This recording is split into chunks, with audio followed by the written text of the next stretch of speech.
All right. So in this lecture, we're going to go through Book 4 of Aristotle's Topics. So Aristotle's Topics, Book 4, gives commonplace rules for testing proposed genera. So let me just write that down. Topics, Book 4.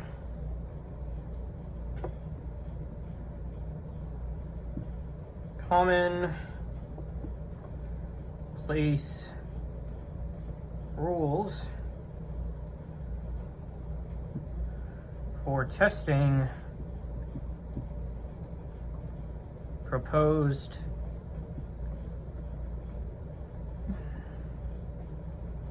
genera.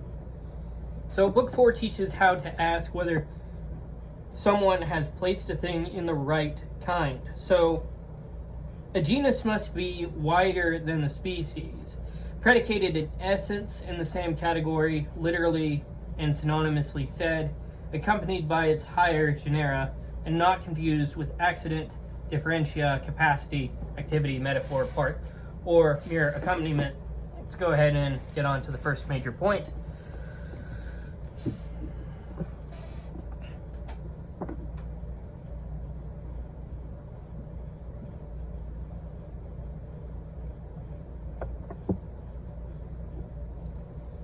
From comparison to genus. So Book 3 taught rules for comparing goods, right? So it's like, is A better or more desirable than B? Book 4 returns to the predicables and asks about genus. Is G really the genus of S, right? So Book 3,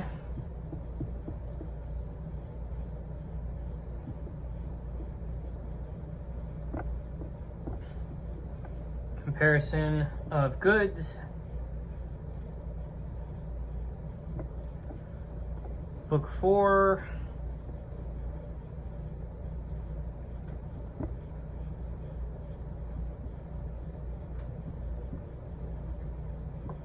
testing proposed genera. Or, you know,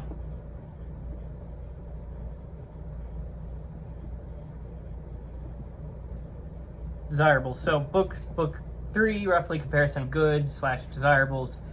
Book 4, testing proposed genera. So to test a genus is to test whether a thing has been placed in the right kind. A false genus produces false classification.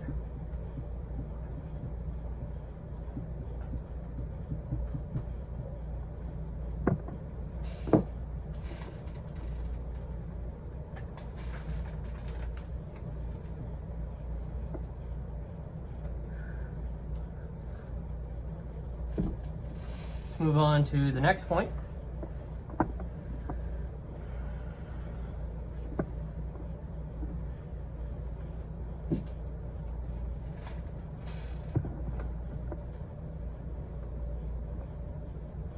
Why genus matters. So a genus tells us what something is broadly. Right, so species belongs to genus. Man belongs to animal. The genus does not give the complete definition, but it gives the higher kind under which the species falls. So a genus is predicated in the category of essence. Genus says what a thing is broadly. Let's go ahead and move on to the next point.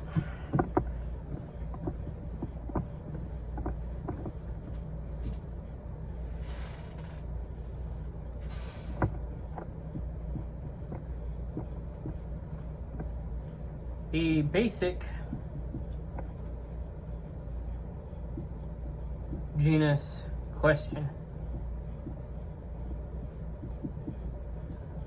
So the basic question of Book 4 is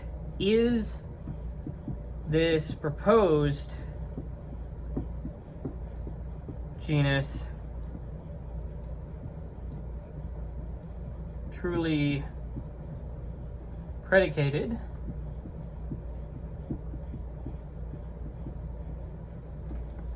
of species in essence? That question can fail in many ways. A proposed genus may really be an accident, a quality, a relation, a metaphor, a differentia, a part, a capacity, an activity, a mere accompaniment, right? So Book 4 trains us to detect false classification. Do not confuse what a thing is with what happens to belong to it. All right, let's move on to the next point.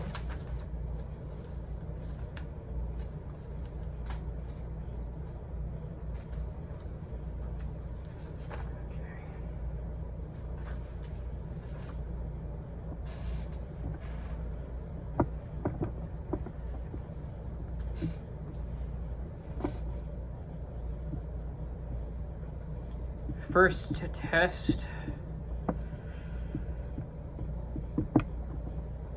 is the genus predicated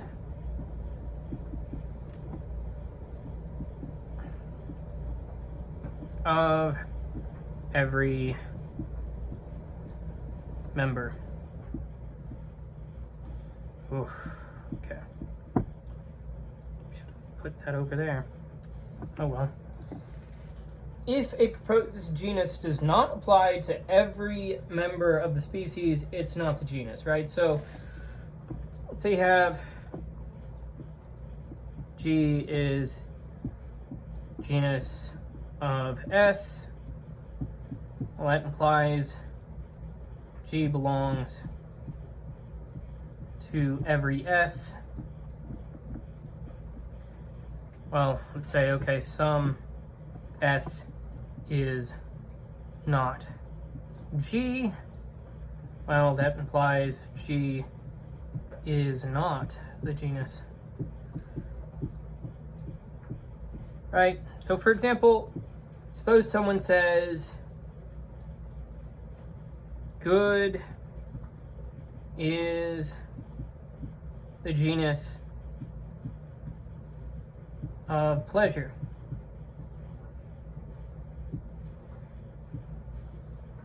Then someone asks, is some pleasure not good?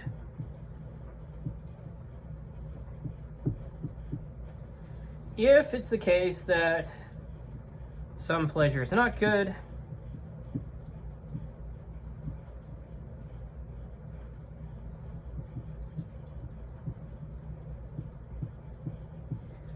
then good is not the genus of pleasure.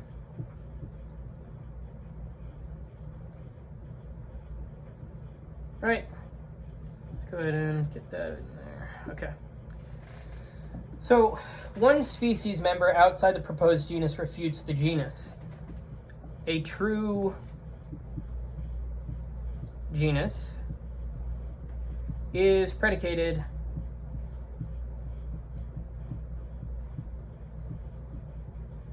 of all members of the species.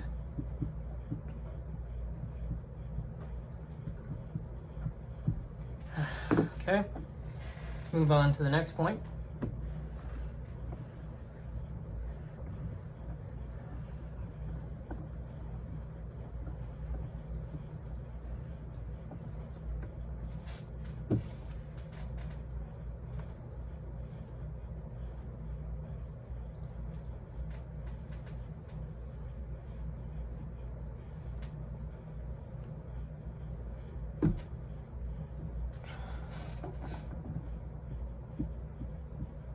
Second test.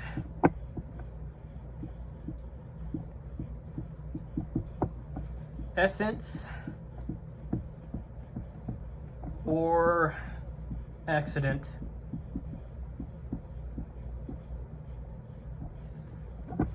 A proposed genus must be predicated in the category of essence, not merely as an accident.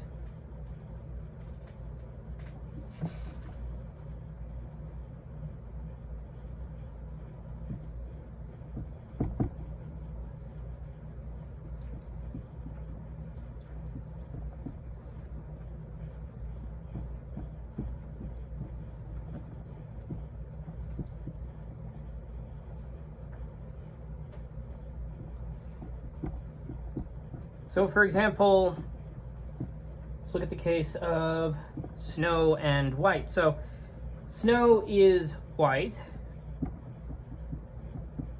Hopefully it's not yellow, but snow is not a kind of white, unless you're Crayola or something, right? But, yeah, so white is a quality of snow.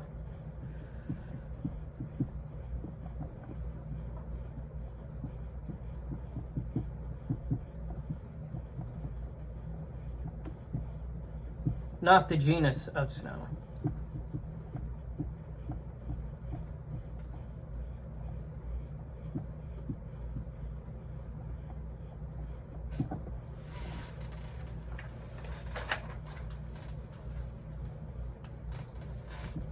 Here's another example.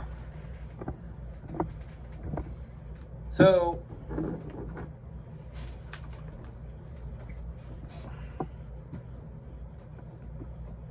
let's move this off of there. Once in a while I get something on the board. Okay. So, soul may be self-moved. Soul may be self-moved. But soul is not a kind of moving object.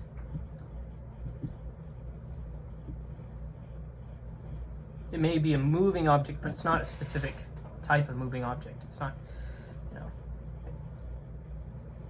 Okay, so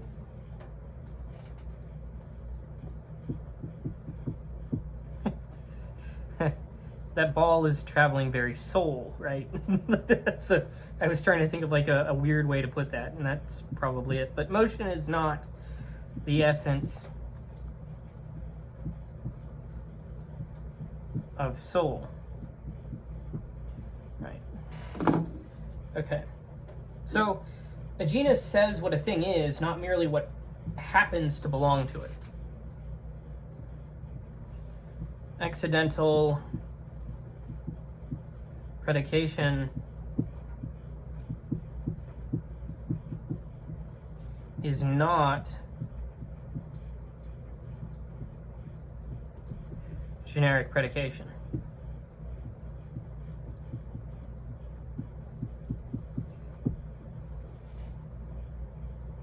All right, let's move on to the next point.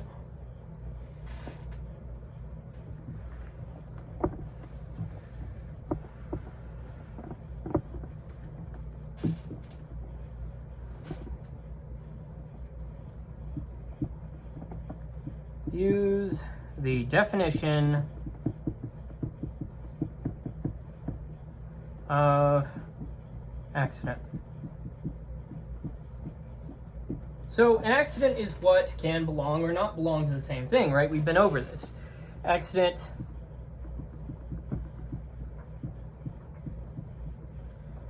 equivalent to can belong or not belong. It's incidental, right? To use a synonym.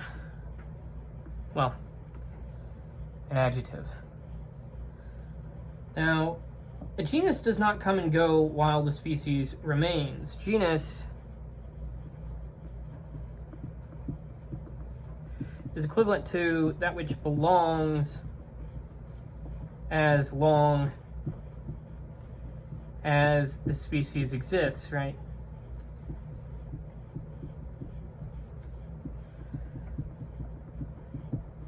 For example,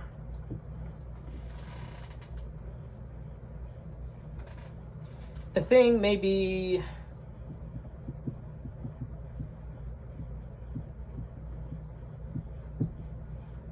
white or not white,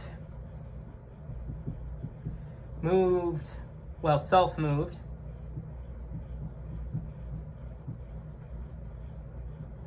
or not self-moved.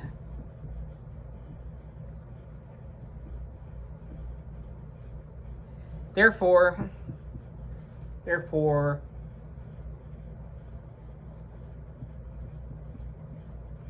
whiteness and self-motion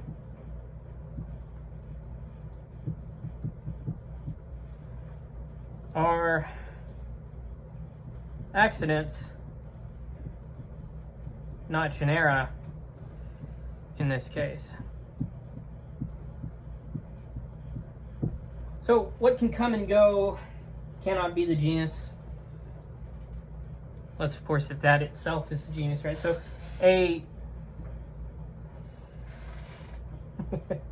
no, but a genus belongs to the species essentially, not intermittently. Oh my gosh. There we go. Let's move on to the next point.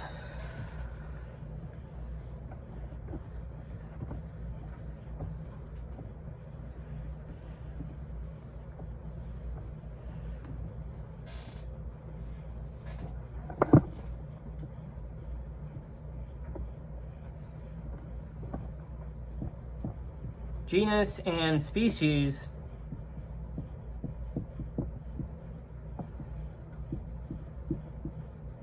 must be in the same category.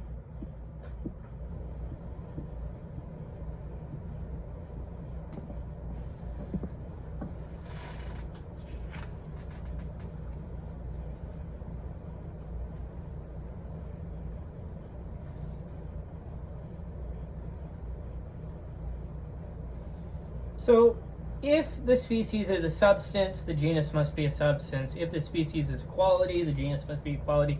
If the species is a relative, the genus must be a relative. So, for example, snow and swan are substances.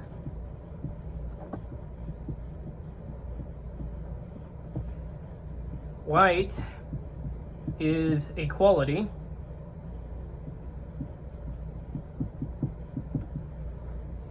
Therefore,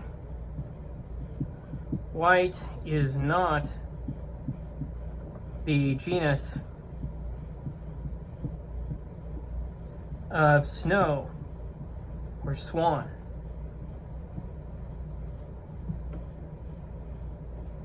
Or, okay, so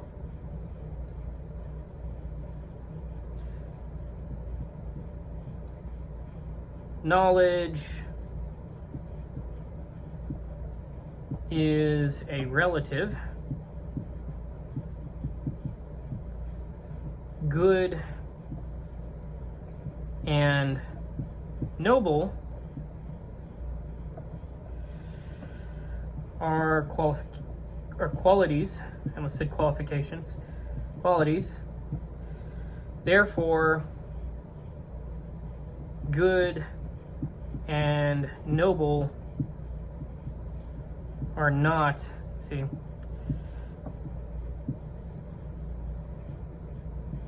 are not the genus of knowledge.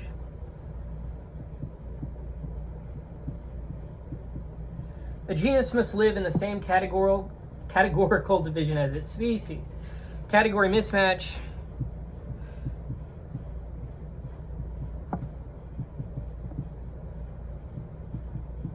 refutes a proposed genus.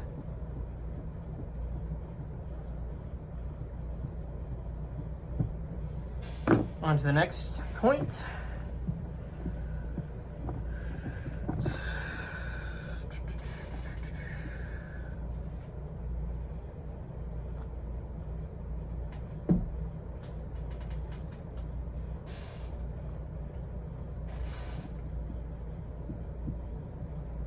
Species partake of genera. So to partake of something is to admit its definition. A species partakes of its genus because the definition of genus applies to species. Species partakes of genus, but the genus does not partake of the species, right? So genus does not partake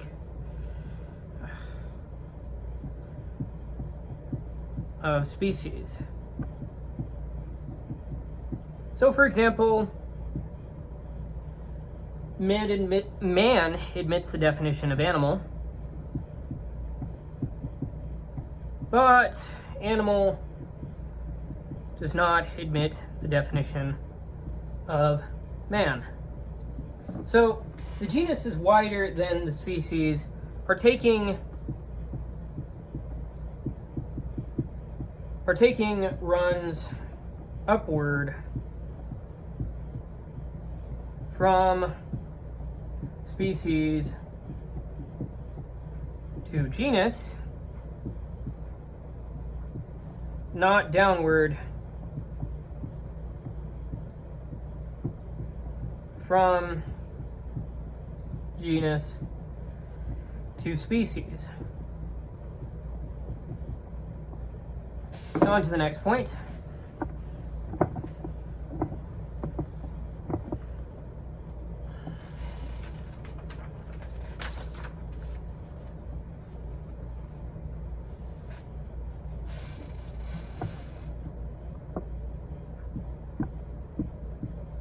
The genus must be wider than the species. So, the genus has wider denotation than the species and differentia. Genus greater than the species. If the proposed genus has equal or narrower extension, it's not the genus, right? So, equal extension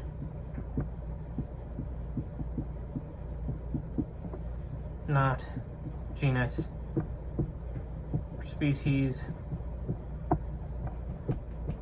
depending on the circumstance, narrower extension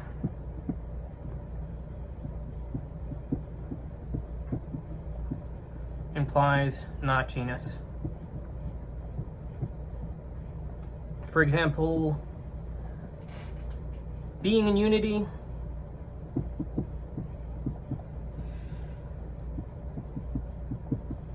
are predicated of everything. So neither can be the genus of the other in an ordinary way.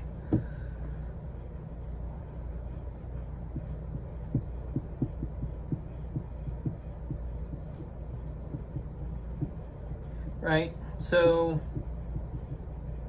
being is equivalent to unity in terms of in extension.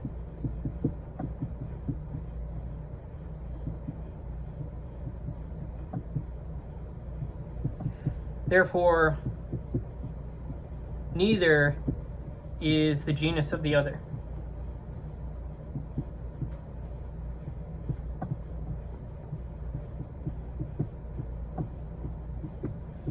If the proposed genus is not wider than the species, it's not a genus, right? So, wider extension is a mark of genus.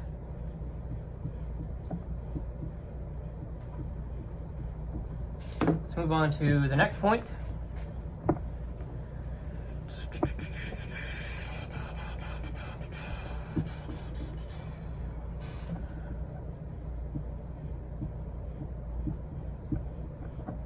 Species wider than genus reverses the order.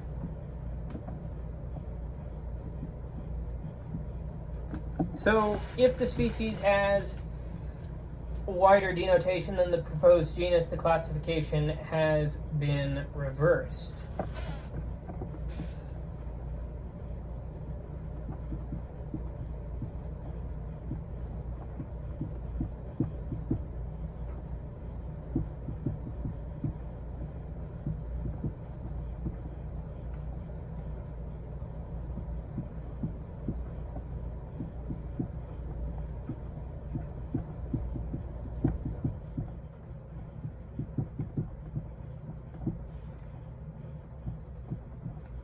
So, for example, object of opinion is wider than being because both what exists and what does not exist may be objects of opinion. Object of opinion, opinion,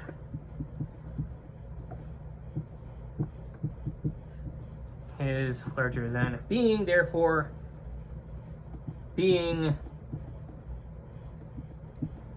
cannot be genus of object of opinion.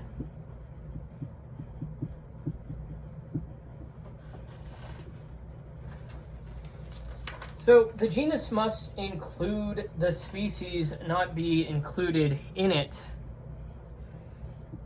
A narrower term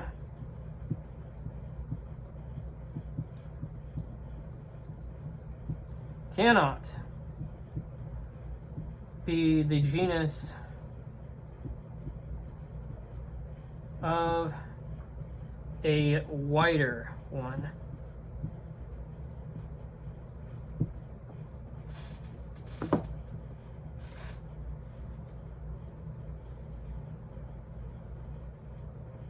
Let's move on to the next point.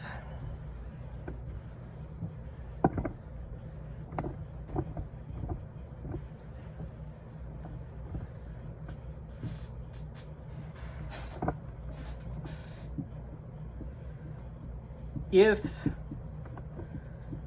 the genus applies,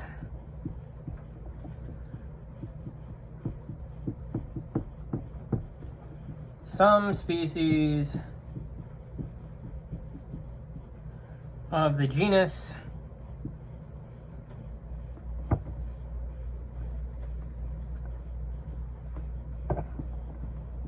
must apply.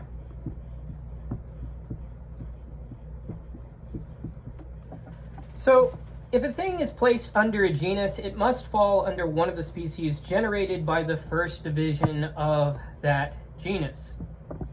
Right, so S belonging to G implies S is included in some species of G.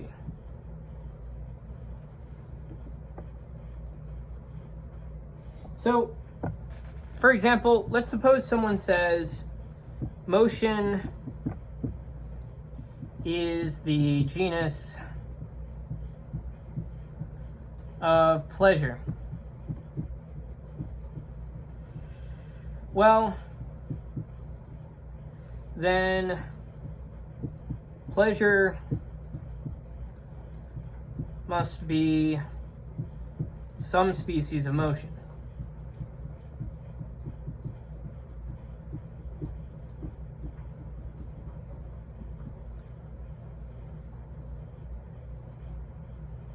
Right, so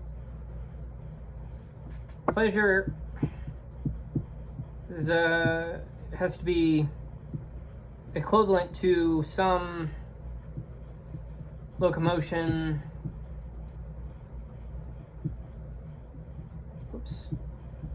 alteration, growth, diminution, or another species of motion.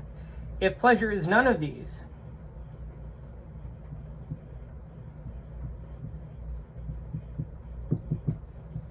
then motion is not its genus.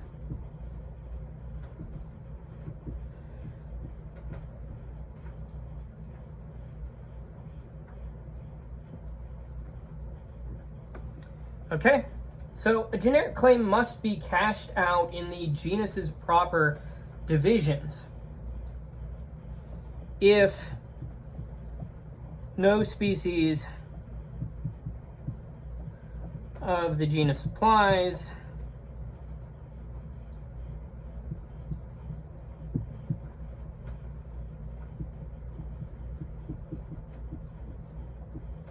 then the genus does not apply.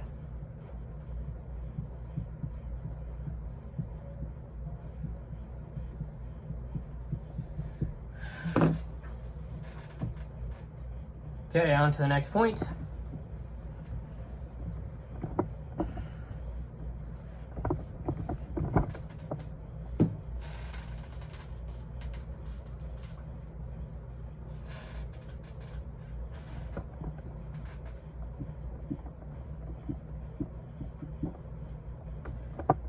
Things not specifically different should have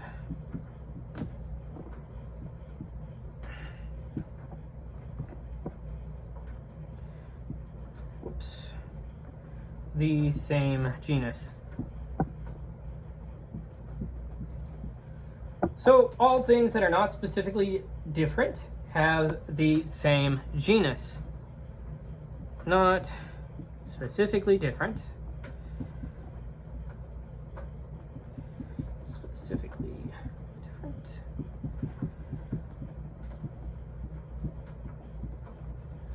Applies same genus. So if a proposed genus applies to one but not another thing not specifically different, the genus claim fails.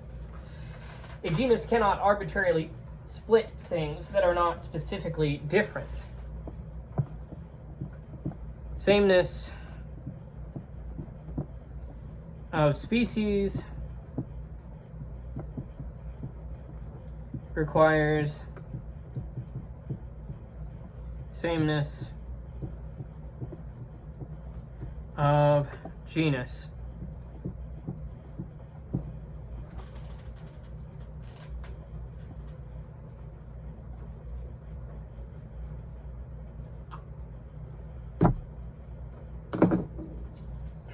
Right, on to the next point.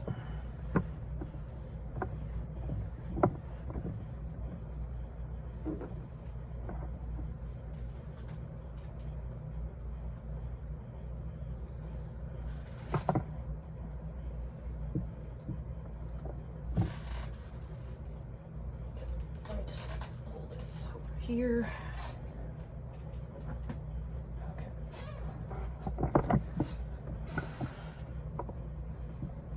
Multiple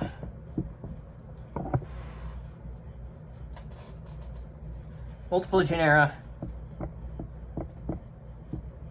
must be ordered.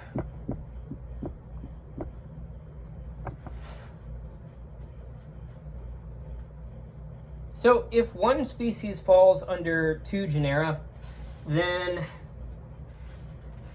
the genera should be ordered. So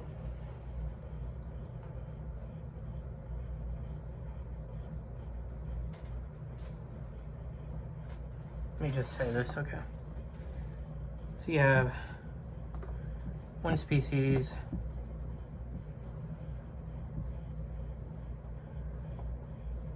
under two genera.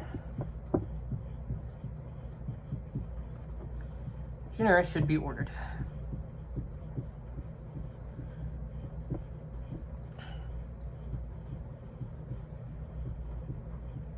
So it's either G sub 1 belongs to G sub 2, or G sub 2 belongs to G sub 1, or both fall under, they fall under a higher genus. So G sub 1, G sub 2 fall under some H, right? So if justice is said to be, let's say, okay, for example, justice is said to be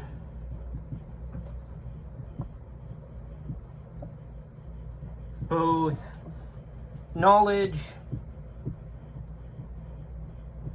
and virtue. Then we must ask how knowledge and virtue are related.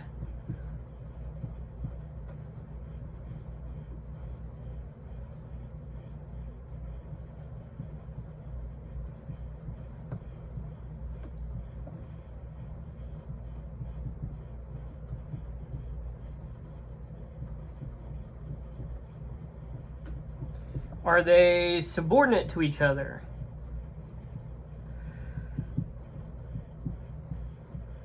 Do they fall under some higher genus?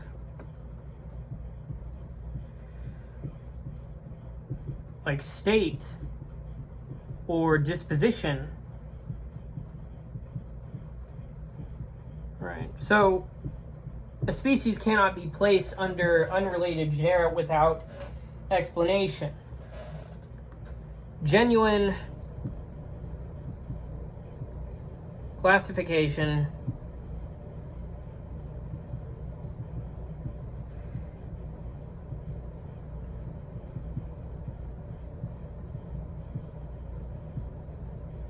requires ordered genera.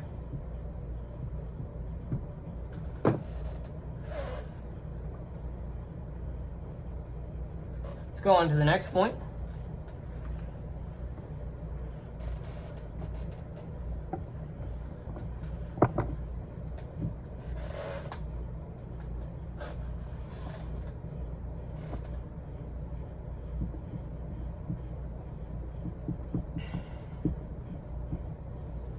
Higher genera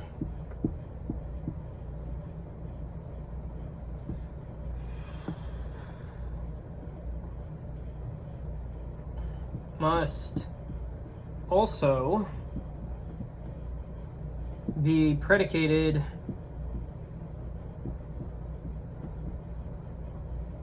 in essence. So if a proposed genus is truly the genus of a species, then its higher genera must be predicated of the species in the category of essence.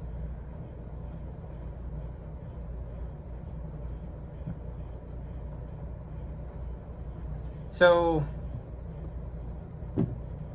let's say you have S belonging to G, G belonging to H, H belonging to I.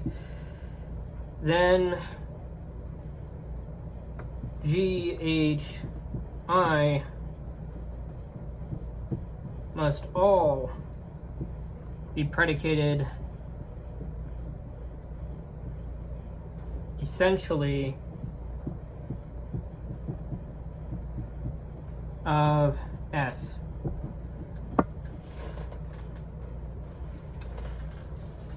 So for example, if animal is the genus of man, then living thing and substance must be predicated essentially of man. So you'd have man belonging to animal, animal belonging to living thing, living thing belonging to substance. Now, a true genus brings its higher genera with it. Look upward through a hierarchy to test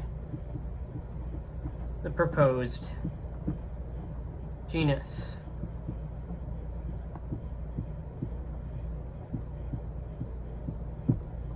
Let's move on to the next point.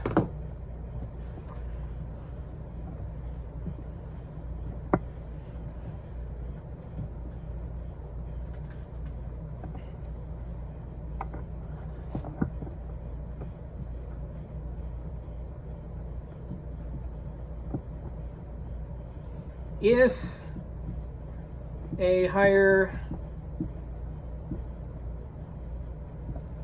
genus fails, the lower genus fails.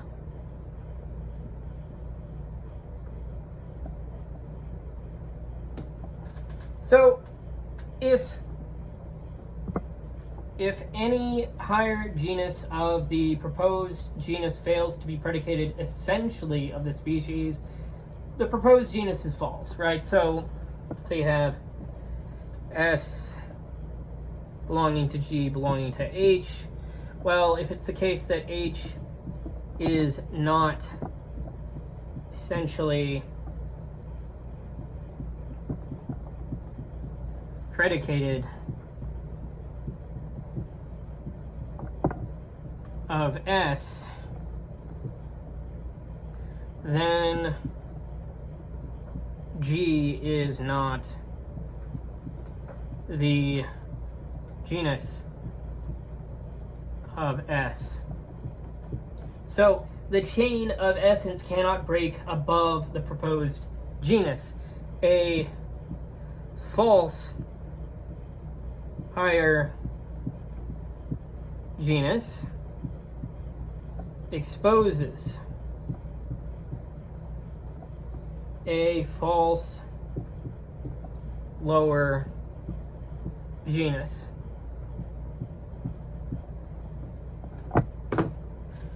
All right, let's move on to the next point.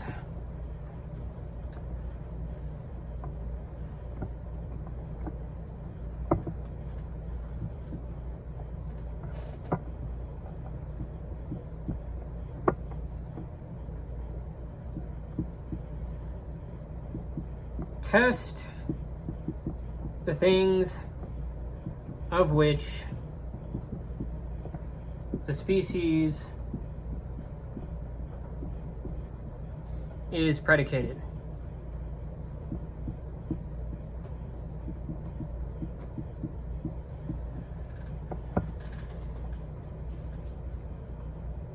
So, if the given species itself predicated of other things, well, if the given species is itself predicated of other things, then the proposed genus must also be predicated essentially of those things.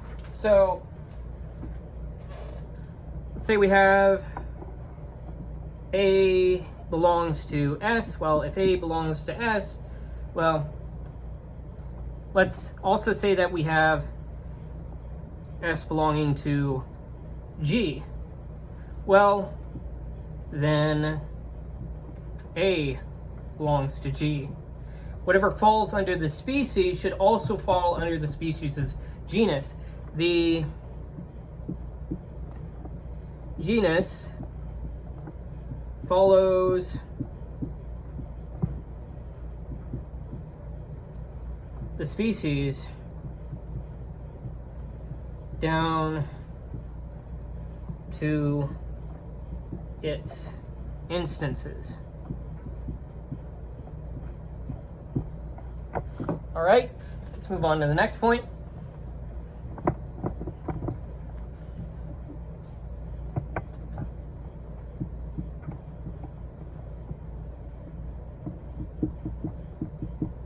Definitions of genera must apply to the species. So the definition of genus must apply to the species and to the things that partake of the species, right? So definition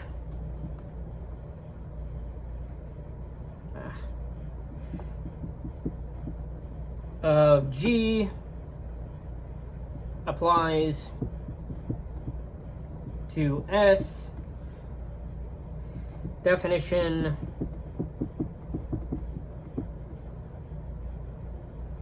of G applies to instances of S.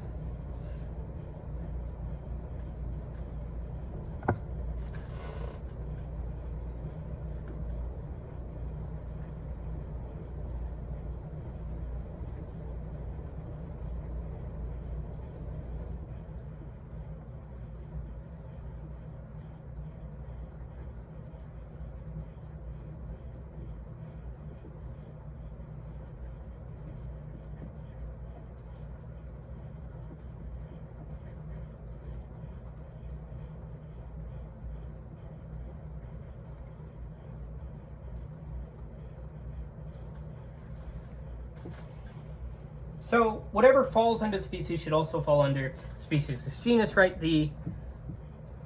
Just making a note there. The genus follows species down to its instances. All right?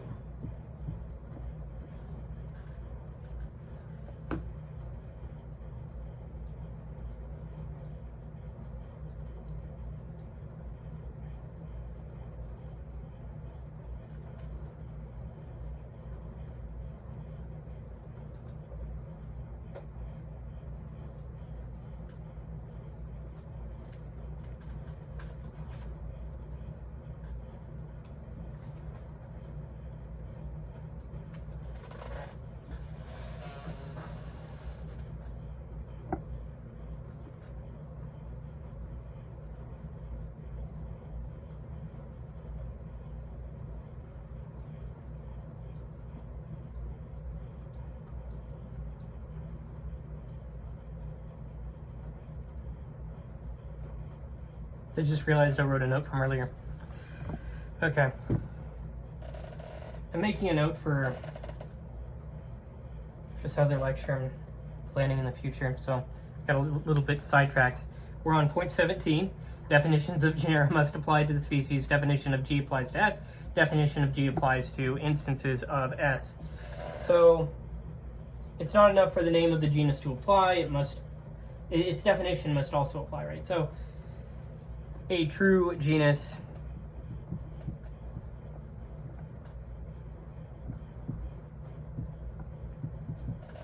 is predicated synonymously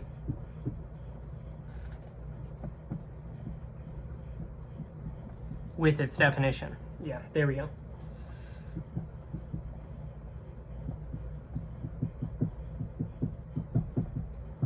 Okay.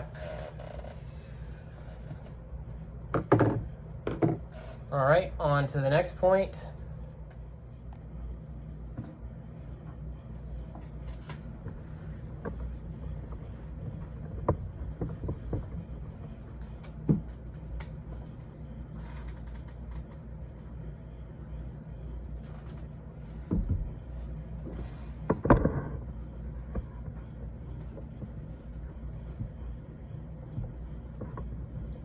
Do not render differentia as genus.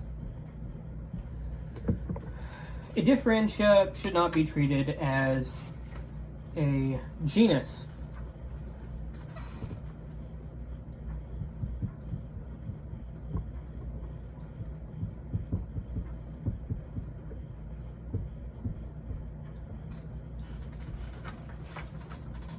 For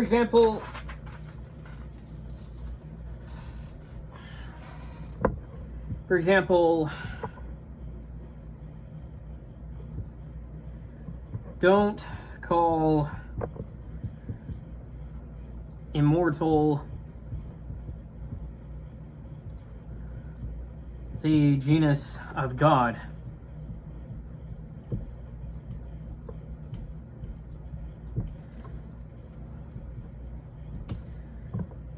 Right? Why is that? Well, God is roughly equal to living being plus immortal. And here, in this case, the genus is equal to living being.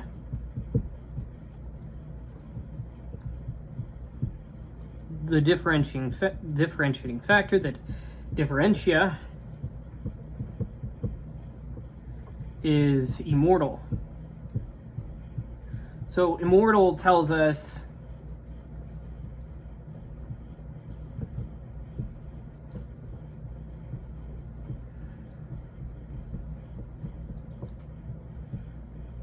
what sort of living being it is. Well, you know, living is closer to what it actually is. It's I wouldn't just say being, though. You say immortal being and it's implied that it's also a living thing, right? But immortal tells us what sort of living being, not the broad kind itself.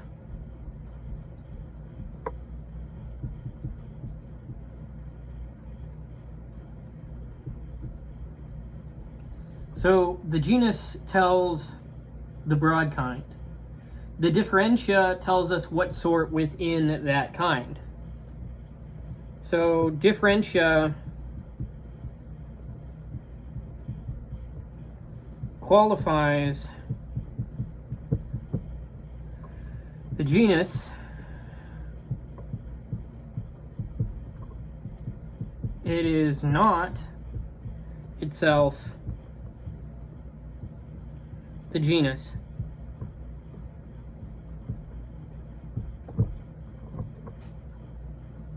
Okay, let's move on to the next point.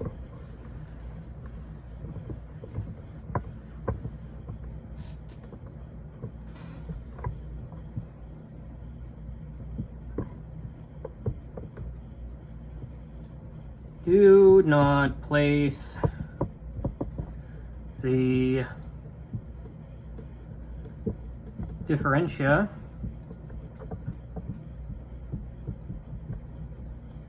inside the genus as species.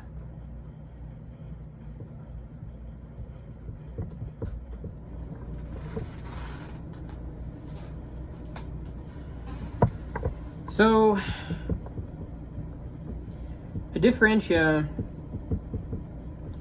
is not a species of the genus it divides.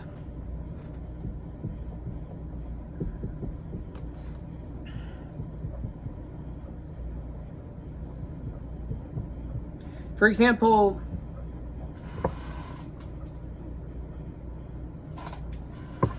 odd is not a species of number. Odd is not a number, right? So rather, odd is a differentia of number. See there? So odd divides number into kind.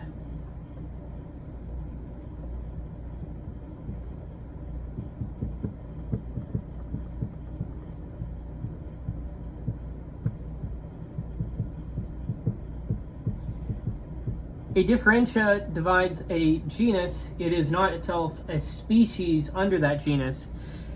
Differentiae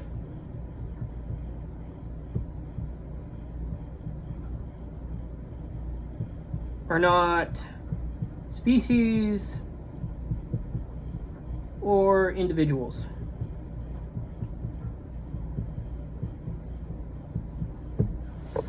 Okay, let's go on to the next point.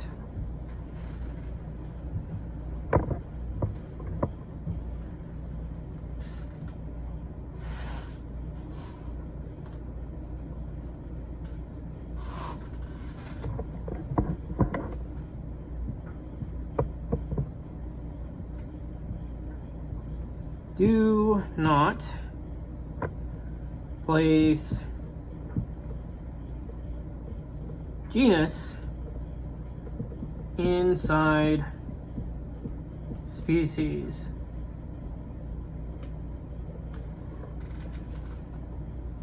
So sometimes a person places the genus inside the species by mistake.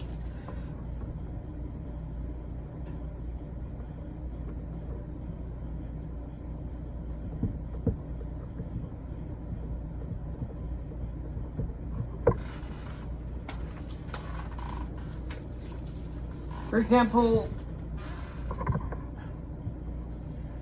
contact is not equivalent to juncture. Juncture implies contact,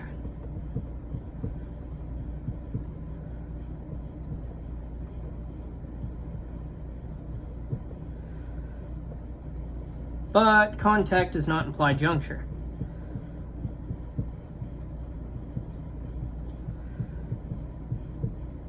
Likewise, mixture doesn't equal fusion.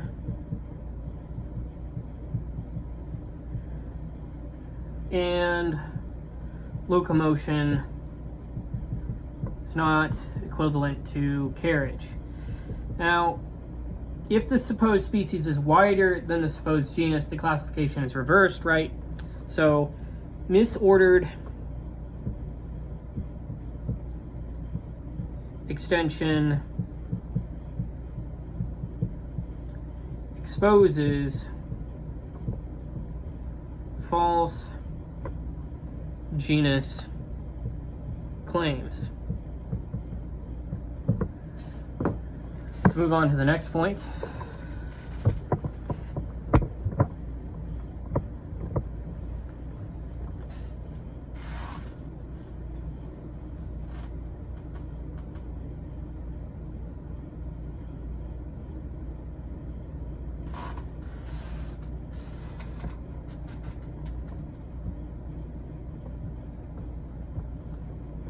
Do not place species inside differentia.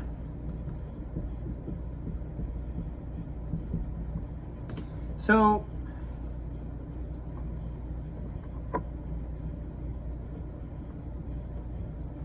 species should not be treated as if it were inside the differentia. For example, don't say immortal is equal to a god, right?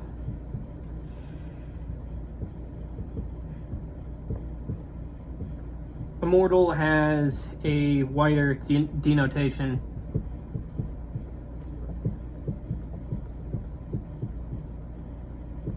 than God. Right? There could be elves, because other living things might be called immortal in some context, right? So, like elves or, I guess, angels, any sort of other being, or maybe robots, assuming they're living, but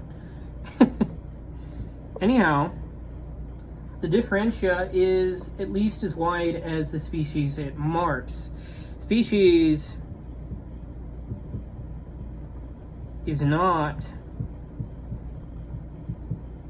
the genus of its own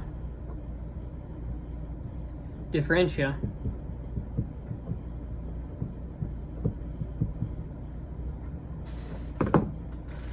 Let's go ahead and move on to the next point.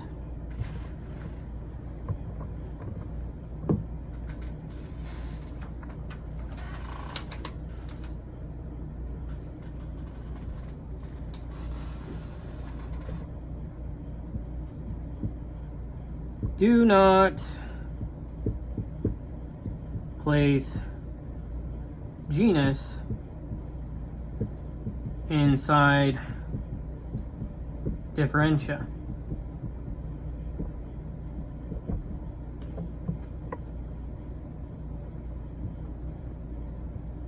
The genus should not be placed inside differentia. For example, say you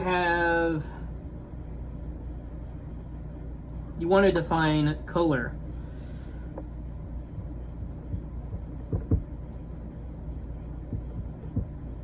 Don't define it as what pierces the vision if piercing is a differentia.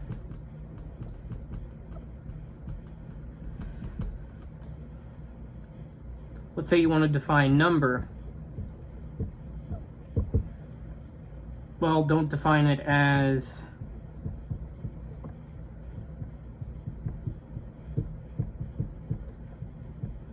what is odd, right? Because there's even.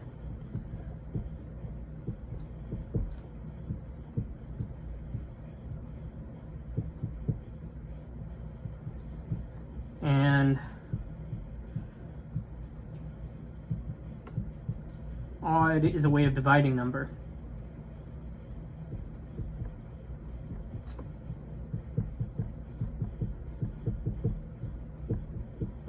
Not the genus of number.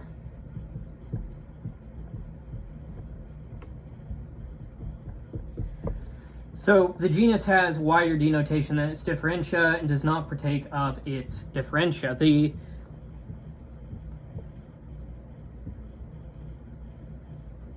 genus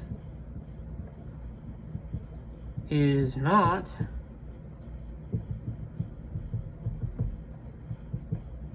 inside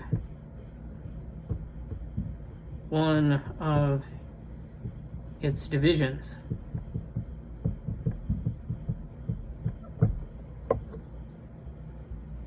Let's go ahead and move on to the next point.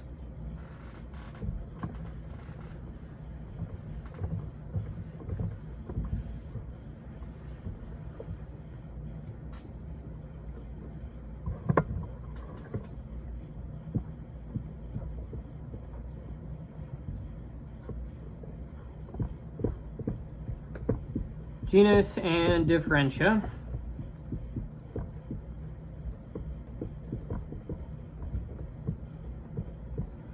must accompany the species.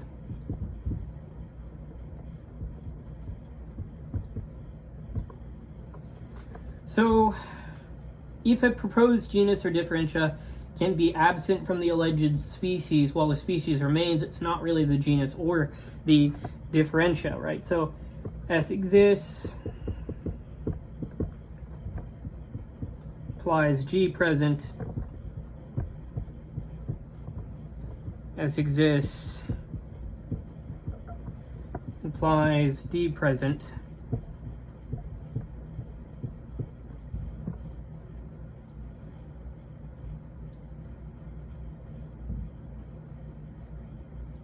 So, for example, if movement can be absent from the soul,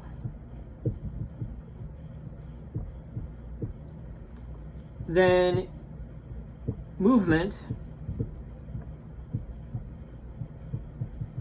is not the genus of soul.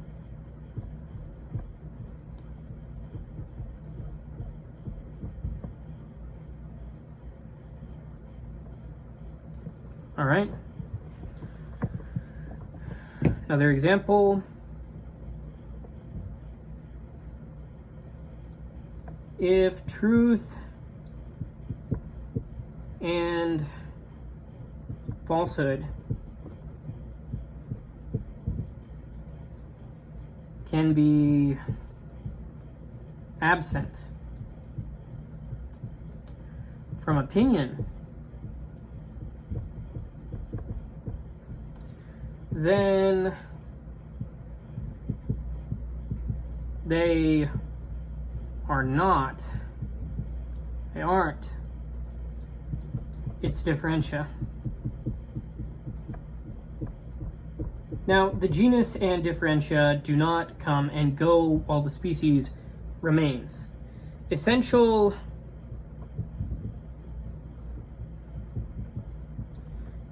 constituents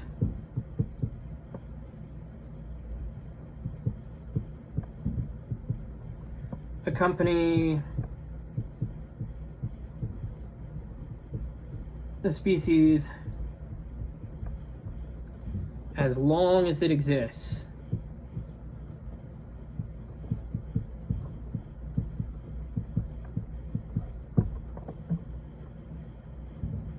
Let's move on to the next point.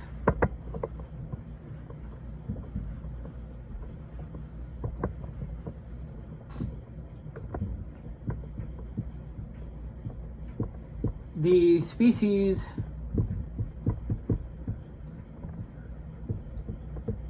must not partake of a contrary genus. Right, so if the species can partake of a contrary of the proposed genus, the proposed genus fails. Right, so S belongs to G, S belongs to contrary of G,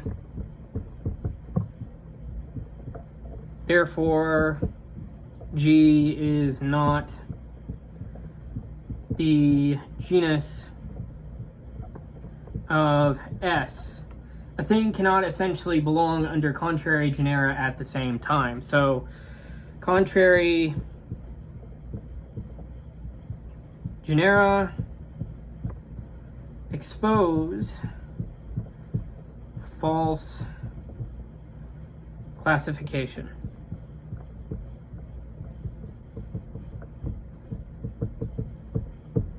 On to the next point.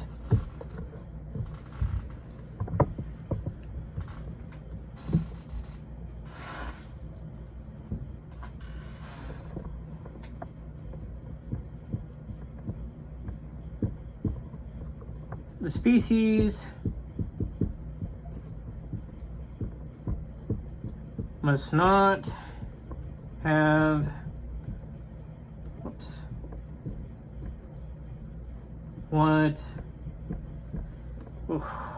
what the genus cannot have. So, if the species has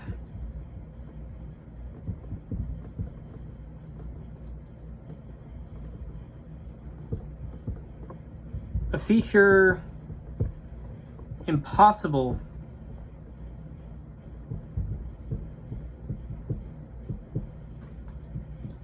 for any member of supposed genus,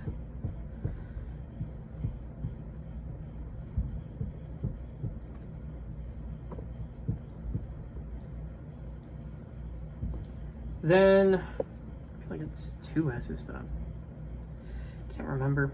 It's just gonna, okay. Then the proposed genus is false. Or supposed, I said supposed.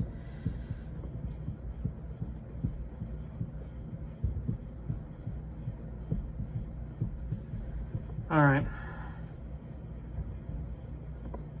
For example, if the soul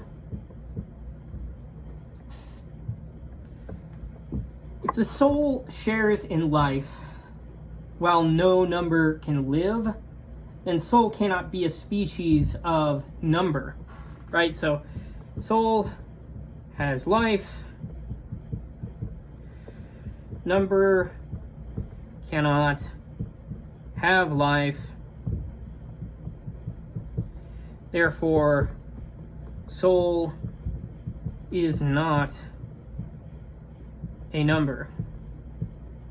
A proposed genus fails if the species has features impossible within that genus. So the species must be possible within the nature of the genus.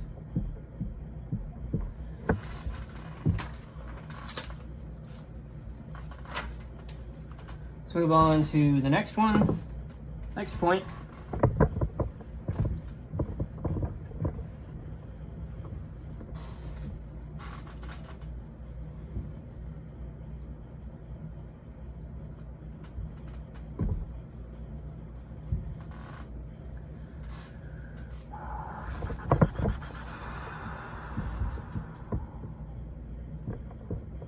Genus and species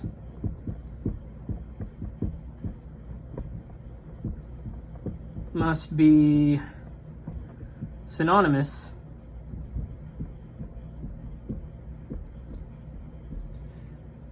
not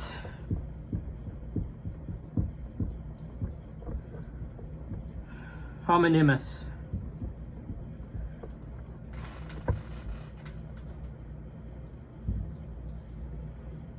So a true genus is predicated synonymously of its species. That means the name and the definition apply in the same sense. True genus equivalent to synonymous predication. Mere shared naming is homonymy. So you gotta think about how to say it before you say it. Otherwise, you'll wind up in a tongue twister. Unless you're just good at saying things like that, then mere shared word is equal to homonymy. So a genus must be predicated in the same sense, not merely with the same word. Homonymy is not classification.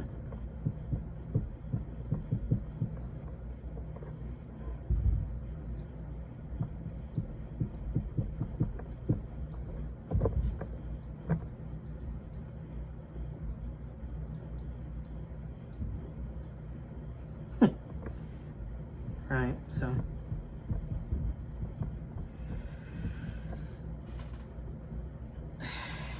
let's move on to the next point.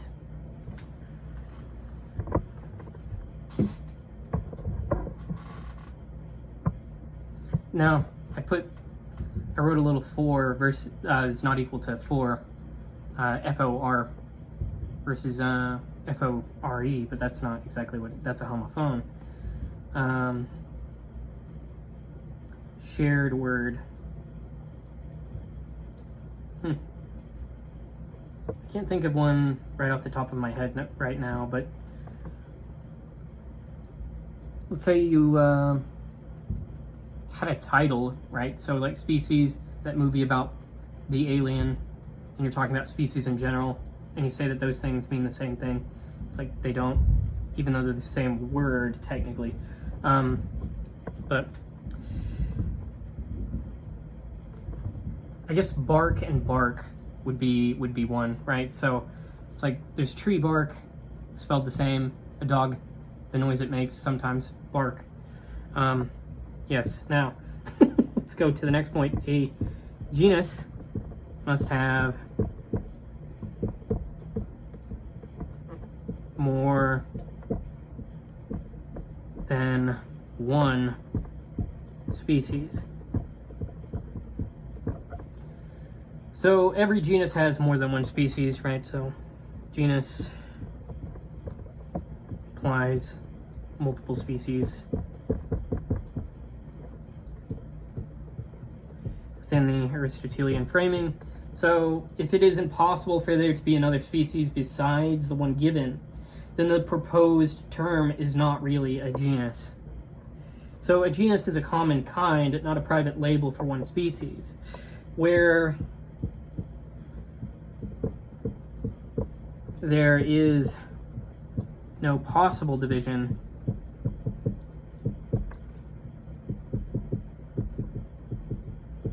into species.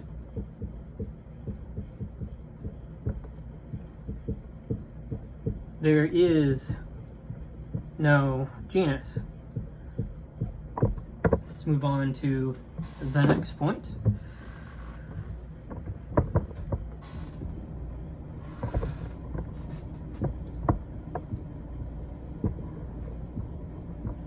Do not use metaphor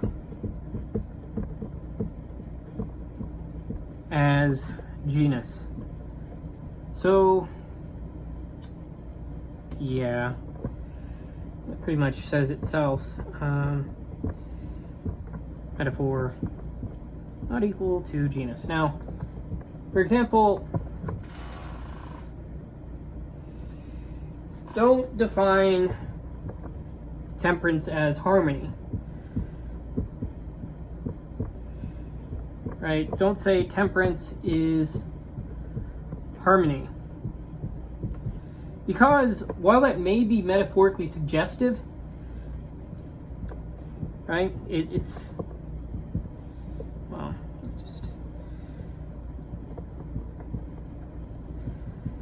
okay, so it's metaphorically suggestive, right? But that's not the same as being literal classification.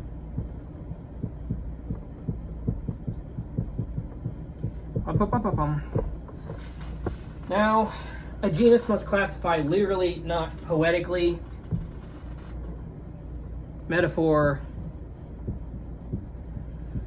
is not genus. On to the next point.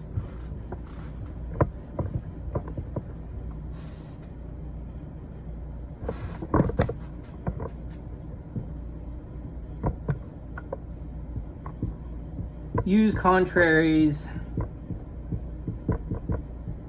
to test genus.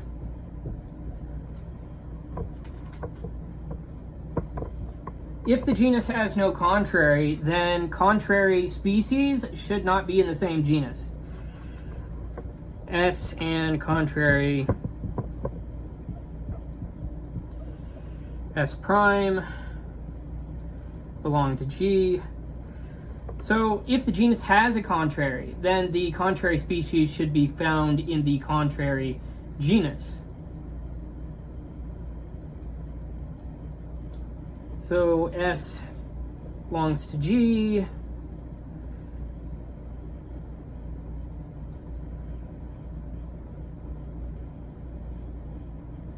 And S prime belongs to G prime. Now, for example, if virtue and vice are contrary genera, then justice and injustice should fall under them, respectively. Justice should belong to virtue.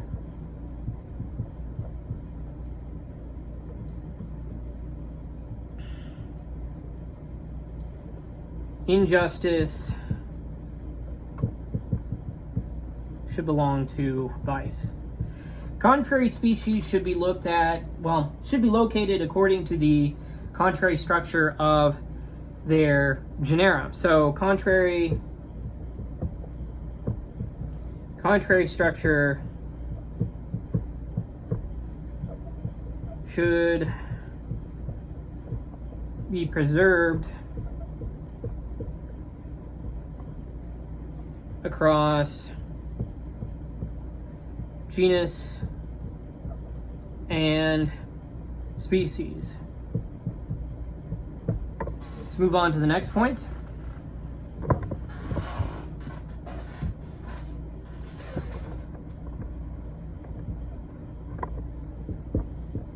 Intermediates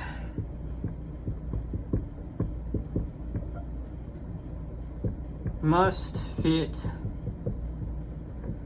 the same structure. So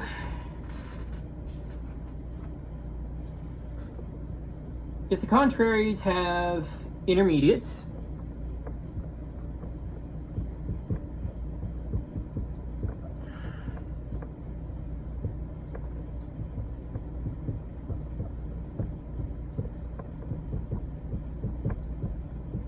then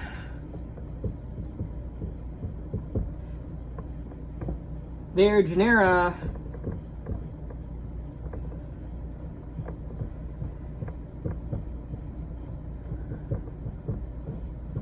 should have intermediates in a corresponding way. Their genera should likewise, right? So likewise as well, if the genera have intermediates, the species should have intermediates in a corresponding way.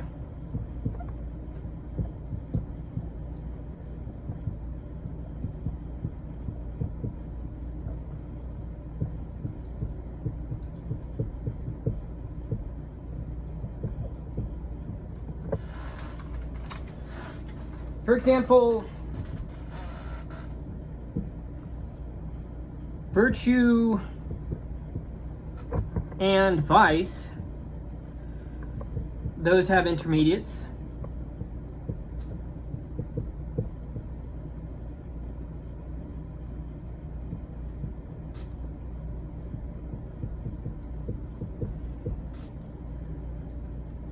So do justice and injustice.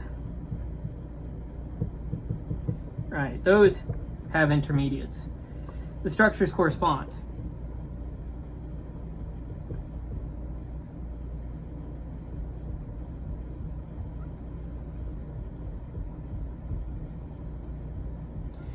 The structure of extremes and intermediates should be preserved across genus and species. A proposed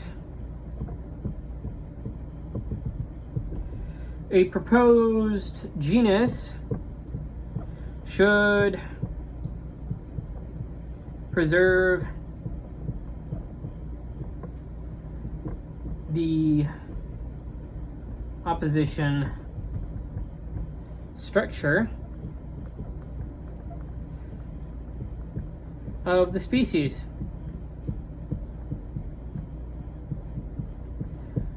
Okay, let's move on to the next point.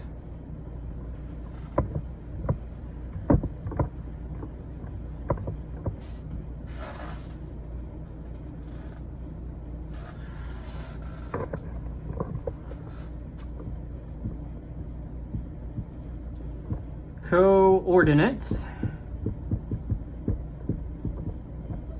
and inflected forms, yet again, right? So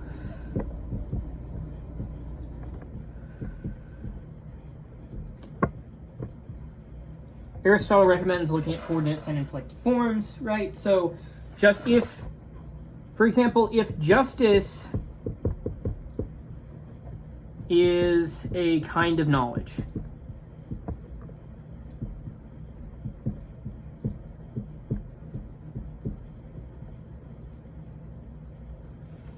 then justly is equivalent to knowingly in some way. And the just man is equivalent to a man of knowledge.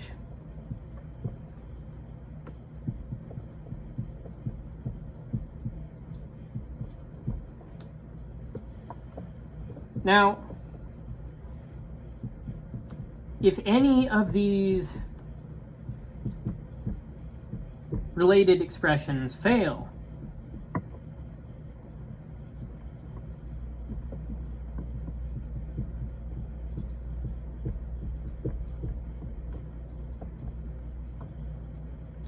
then the genus claim is weakened.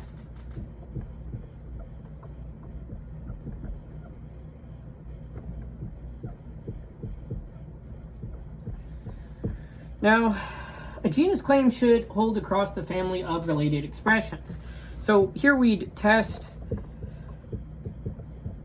the genus through its linguistic relatives. Let's move on to the next point. Okay.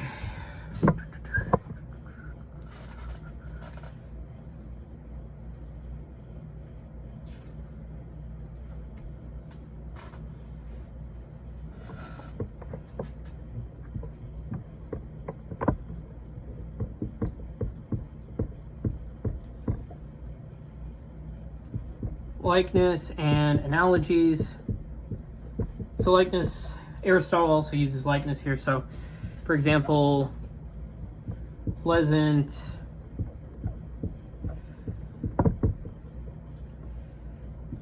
pleasure,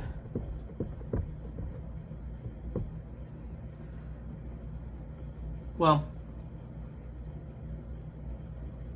so let's look at relationship between pleasant and pleasure is equivalent to the relationship in between useful and good. So if pleasure is a kind of good, like this is just a hypothetical used as an example of what exactly we're talking about here with likenesses and analogies. So if pleasure is a kind of good, then pleasant may be treated as a kind of useful. So analogous relations can transfer pressure onto a proposed genus.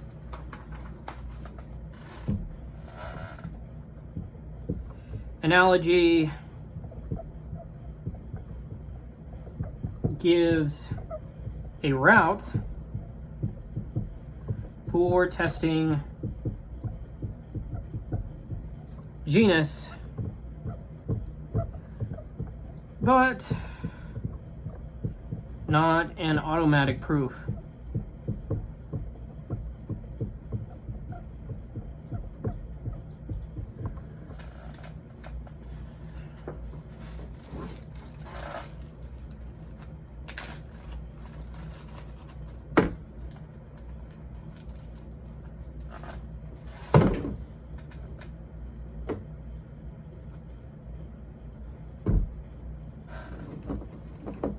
Let's move on to the next point.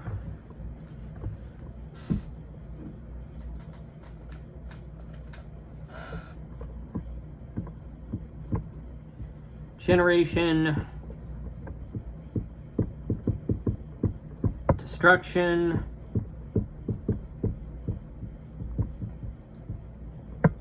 capacities, and uses.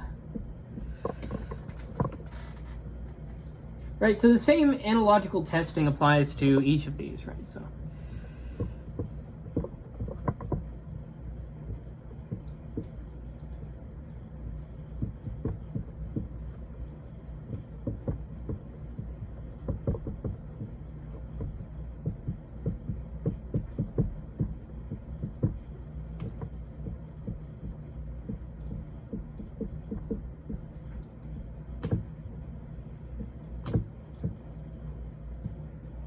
right? The same analogical testing applies to processes of generation, processes of destruction.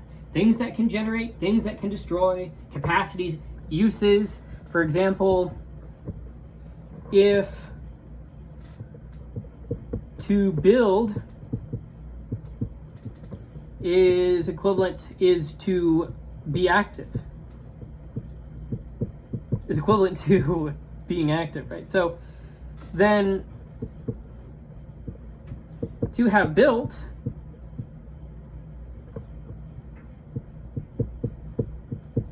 is to have been active.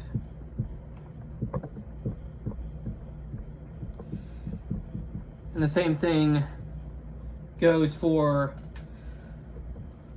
more examples, right? So let's say, well, if learning is recollection, then having learned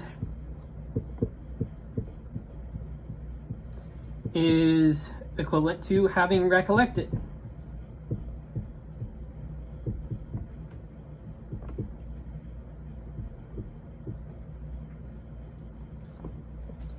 Or let's try just one more. If a capacity is a disposition, then to be capable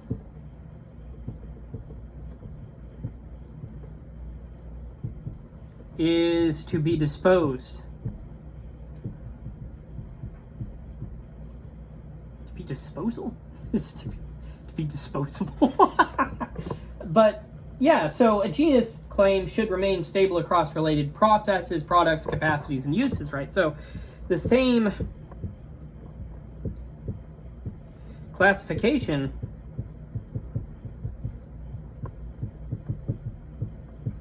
should survive across the terms natural family.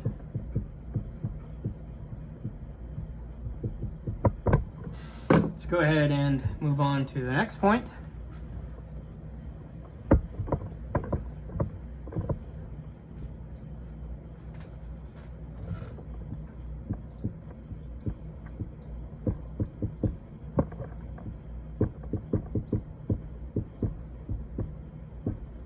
Privation and possession.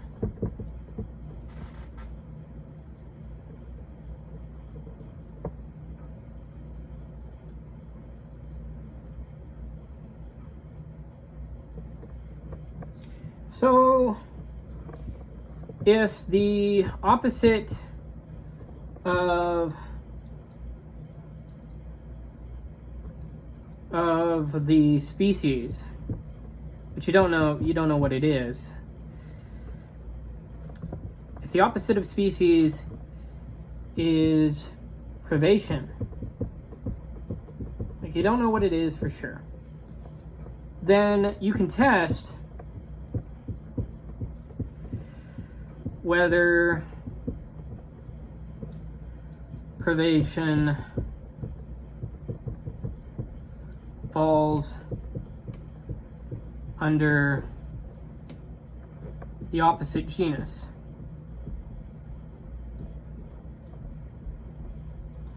Right?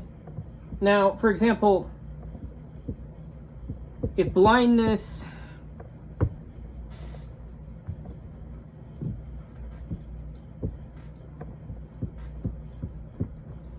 is a form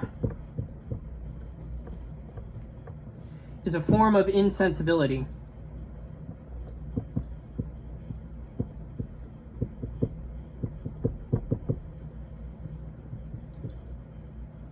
then sight is a form of sensation.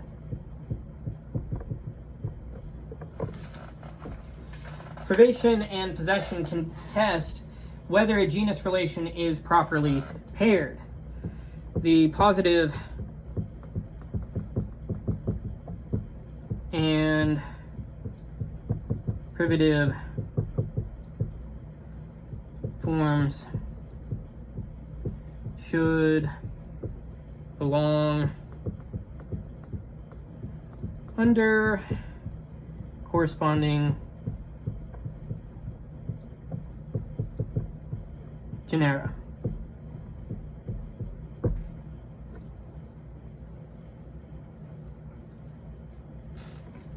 Let's move on to the next point.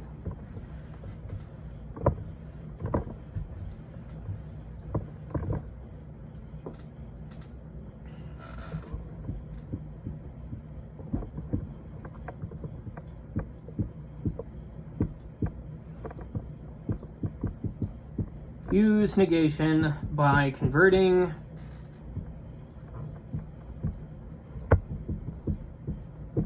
the order. So if the species falls under the genus, then whatever is not the genus is not the species, right? So S belongs to G implies not G implies not S. So, for example, if the pleasant is a kind of good, so pleasant belongs to good, then what is not good is not pleasant. Not good. Not pleasant. If the genus is denied, the species must be denied. A species cannot appear where its genus is absent. Move on to the next point.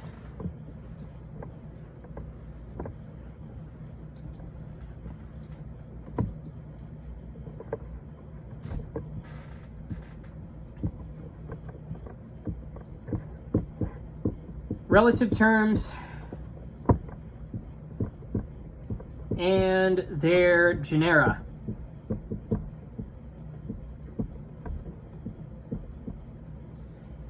So,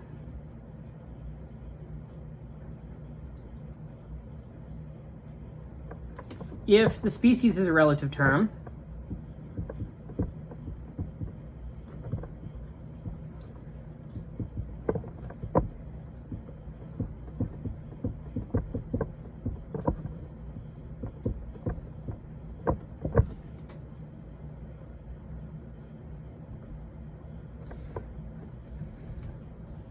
the genus is usually expected to be relative as well.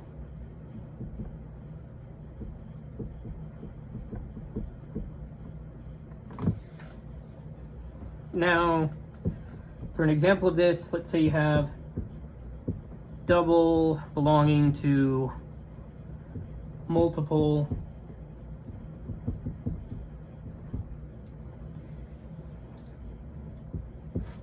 both are relative terms.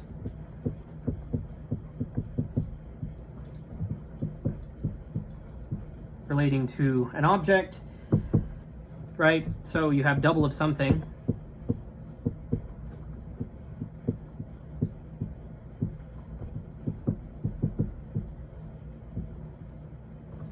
Multiple of something.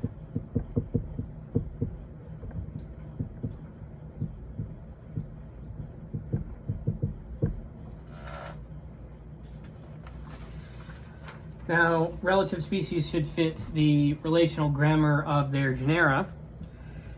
Relatives bring their correlates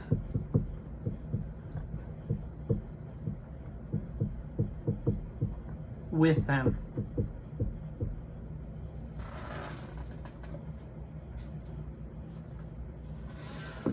Let's move on to the next point.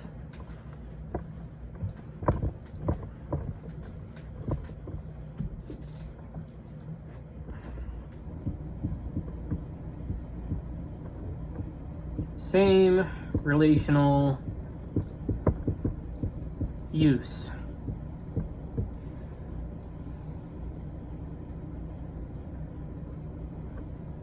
So, if a species is used in relation to something,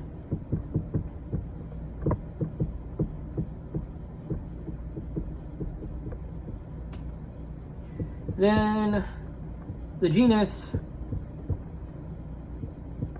should be used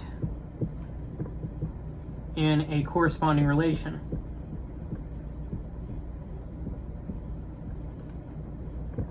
So, for example, if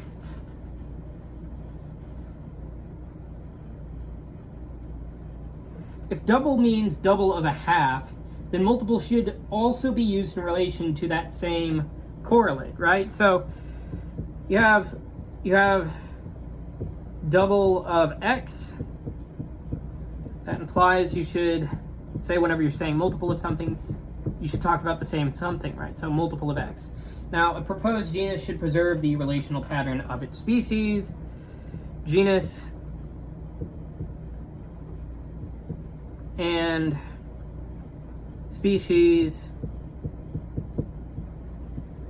should have compatible relational grammar.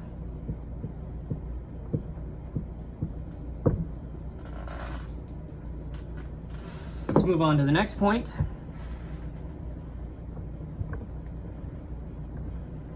Go on and on and on.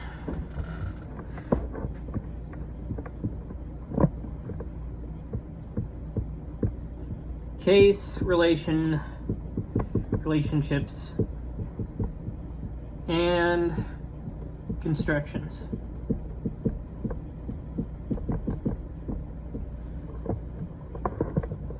So Aristotle also examines grammatical constructions. So if genus and species are truly related,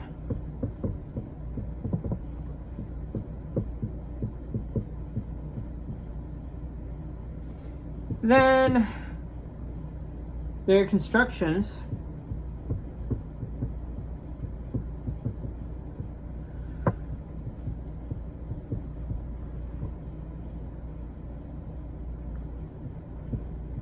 should often match. For example, okay, A few examples here.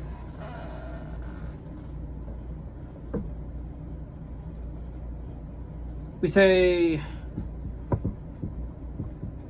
double of something, right, and multiple of something.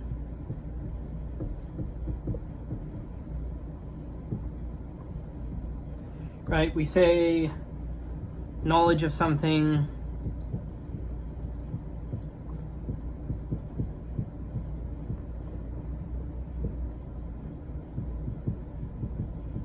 and object of knowledge.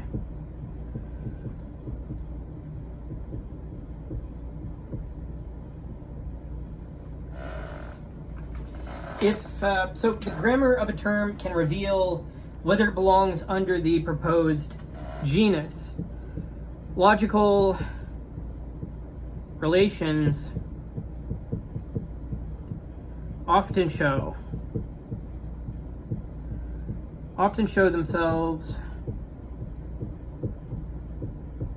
in linguistic constructions.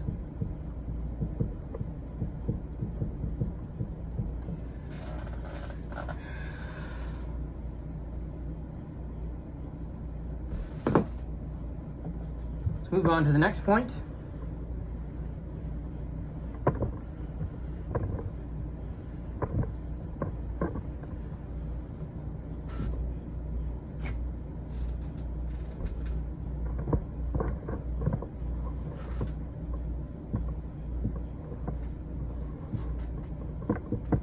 Different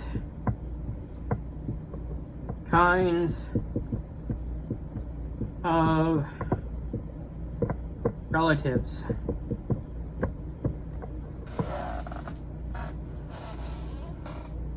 So, some relative terms must be found in the things to which they are related. Others may be found there, but need not be. Others can be found there. Well, others cannot be found there at all. Right? So,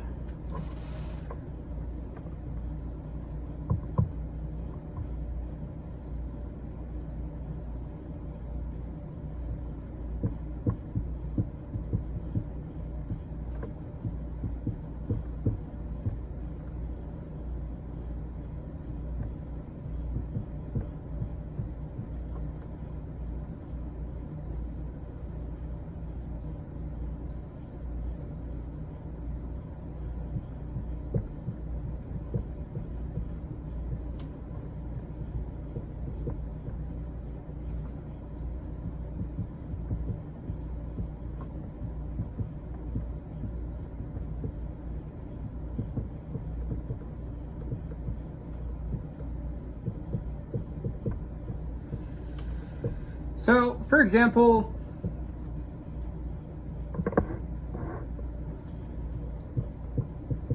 a state or disposition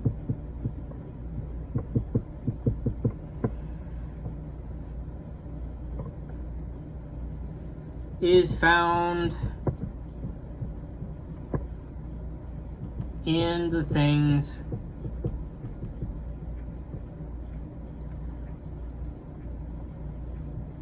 whose state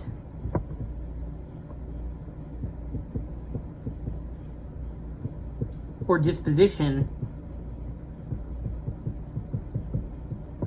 it is. An object of knowledge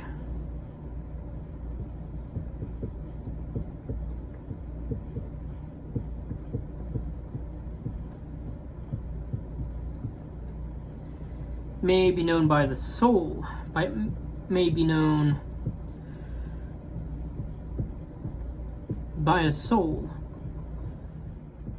but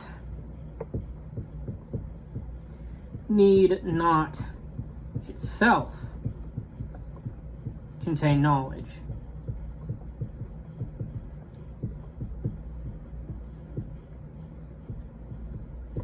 Another example,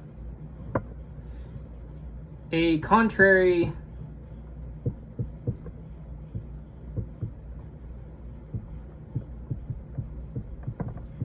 is not found in its contrary. Do not place a relative term under a genus that has the wrong relational node, or mode, sorry. So, relatives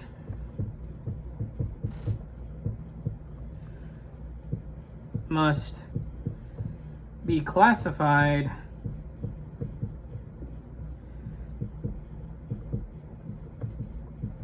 according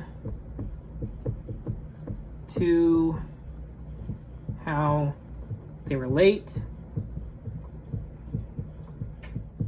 to their correlates. Right, let's go ahead and go on to the next one.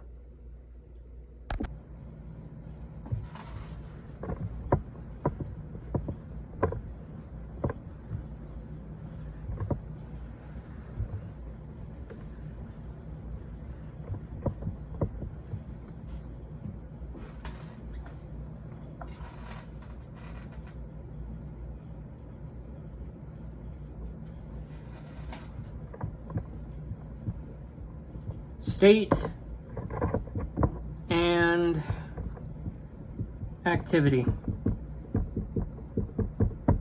So Aristotle warns against placing a state in the genus of activity or an activity inside the genus of state. So state is not equivalent to activity. So for example, if sensation is a state, it should not be defined as movement through the body, right? So, sensation should not be equal to, it's not equal to.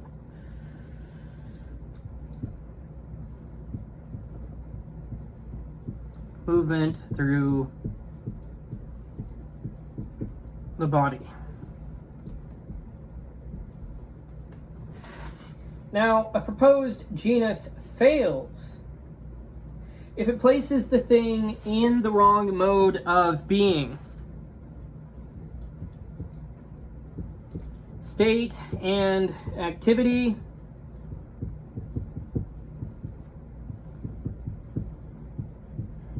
must not be confused.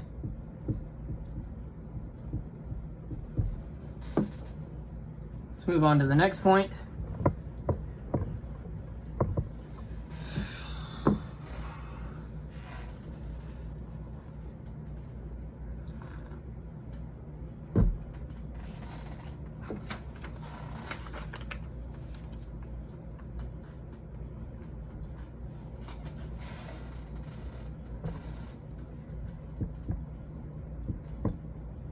Capacity and state. So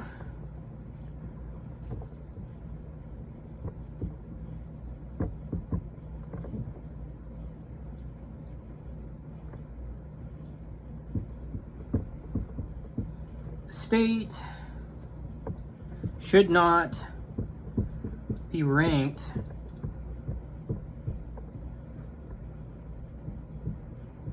within the capacity that attends it.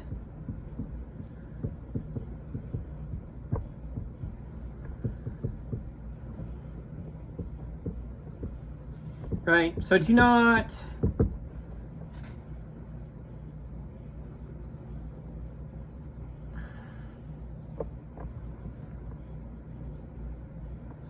do not define good temper as control of anger.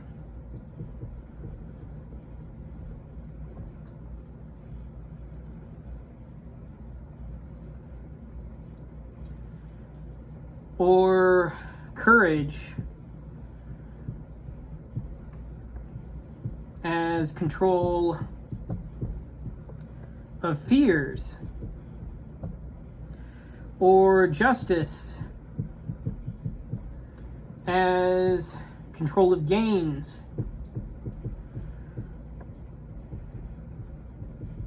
Virtue is not mere control capacity. A stable excellence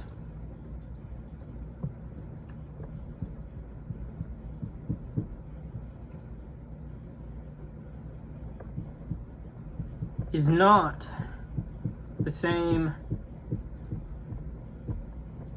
as the ability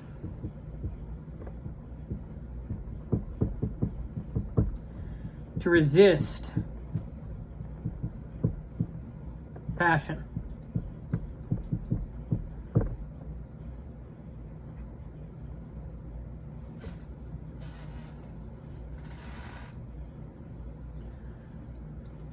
All right, let's go ahead and move on to the next point.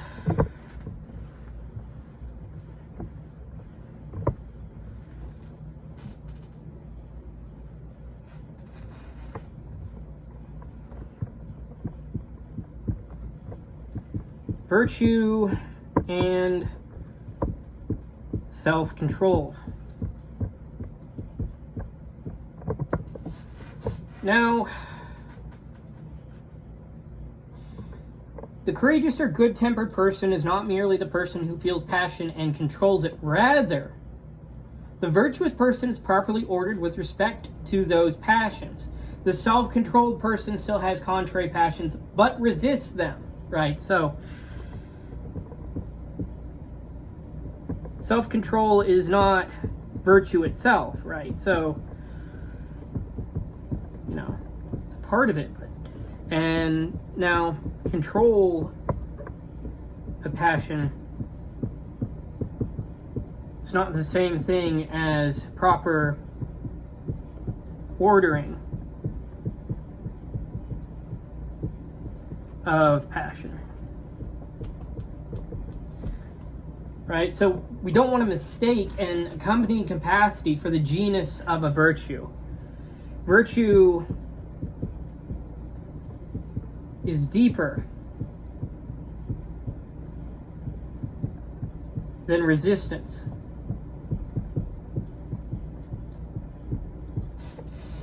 Let's go ahead and move on to the next point.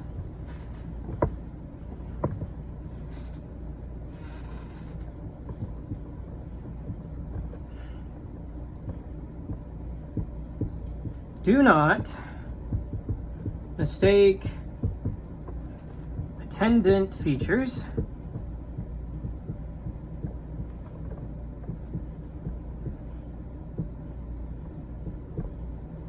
for genera.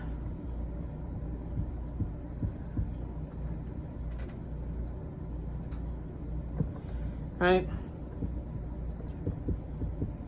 Attendant feature. Oops. It's not necessarily going to be equal to genus. So, for example, anger and pain. So, pain may accompany anger, but anger is not a species of pain. Anger has pain. It's not the same as anger is pain.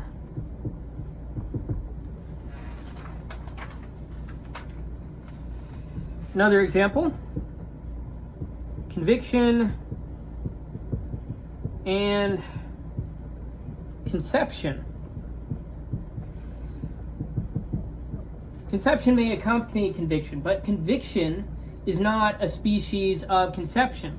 One may have the same conception without being convinced of it.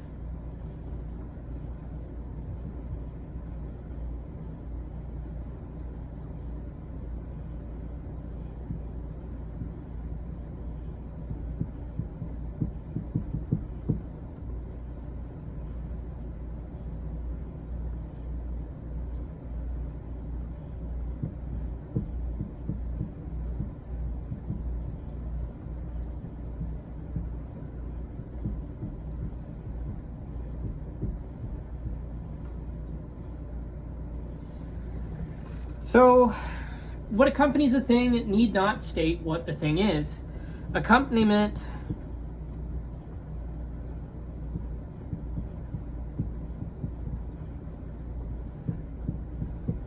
is not essence. Let's go ahead and move on to the next point.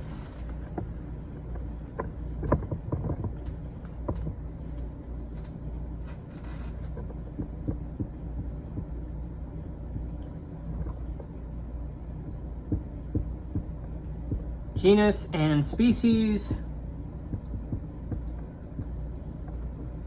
must occur in the same subject.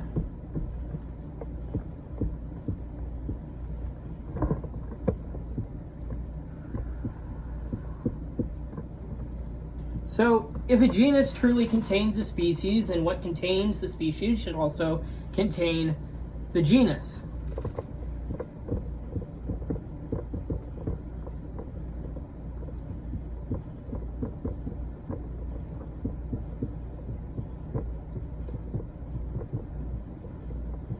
For example, if shame is fear,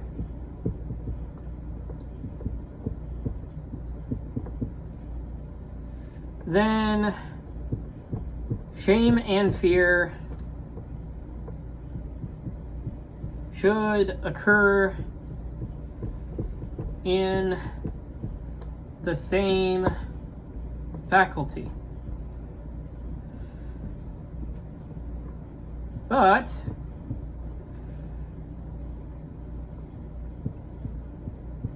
shame is found in the reasoning faculty,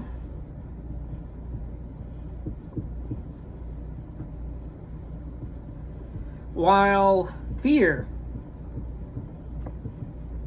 is found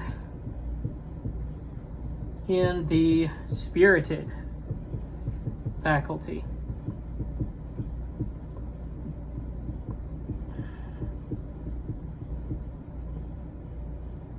Therefore, shame is not fear.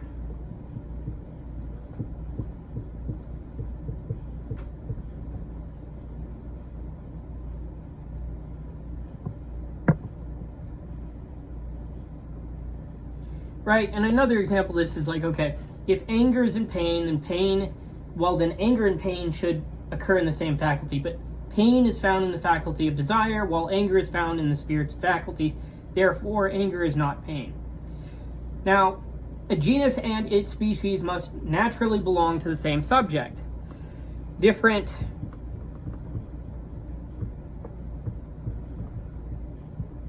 natural locations expose false genus claims.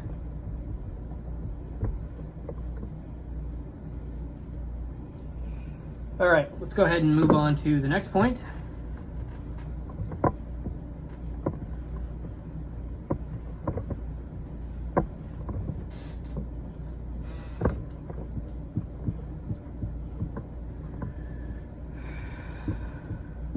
Genus is not imparted only in a respect.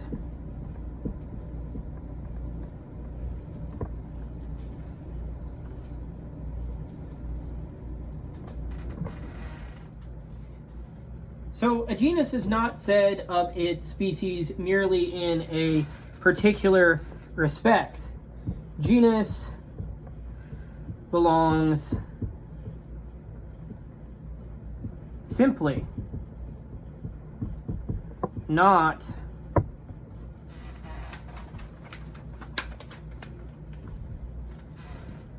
genus belongs only in a respect. For example, a man is not an animal merely because of his teeth.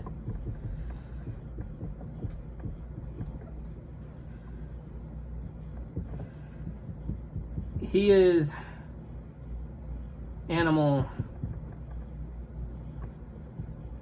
simply.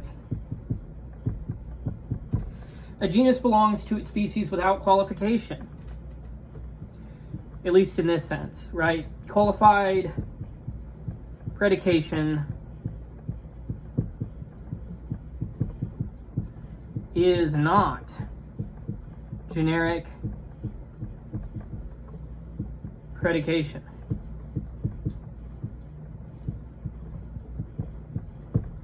Let's move on to the next point.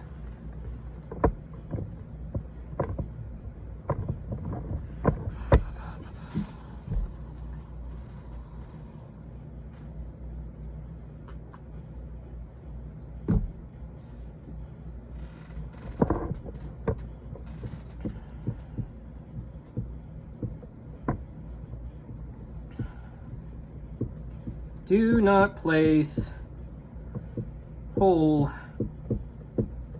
inside part. For example, well, sometimes people place the whole inside the part. Now, for example, animal is sometimes defined as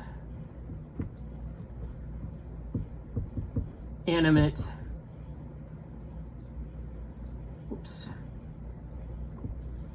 animate body. This isn't so because body is a part of the animal.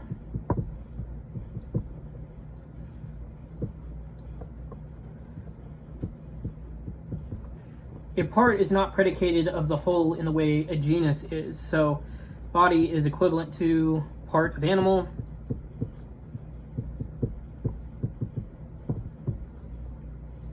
Part is not equivalent to genus of the whole. So the part is not the genus of the whole, right? So material component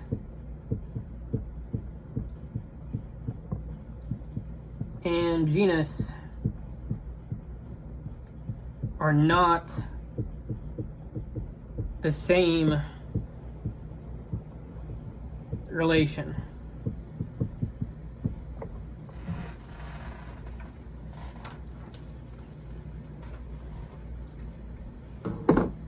Let's go ahead and move on to the next point.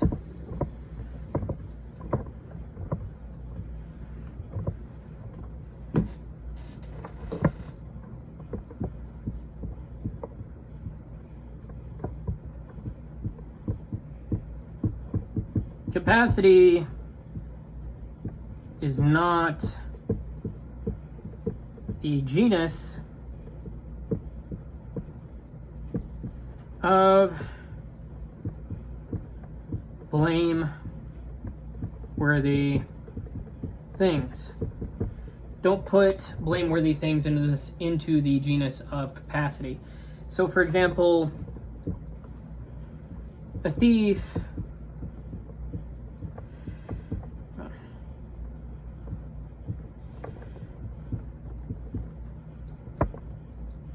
is not simply one capable of stealing.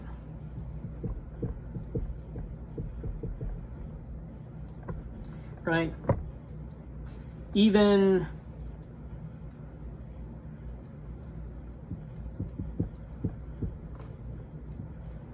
even a good man might be capable of doing evil.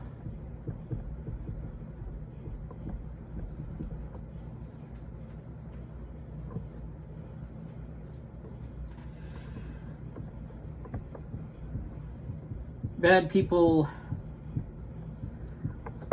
are named bad because of choice, not merely capacity. Not mere capacity.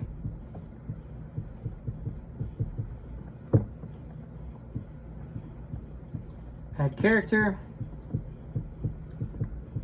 due to choice, not capacity. Now, blame attaches to choice, not bare capacity. Capacity can be neutral or desirable. Vice involves choice.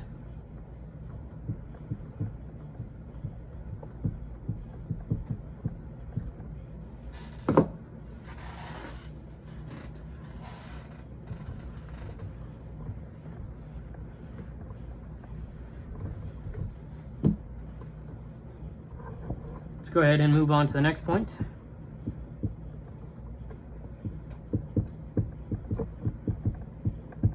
Intrinsic goods are not mere capacities.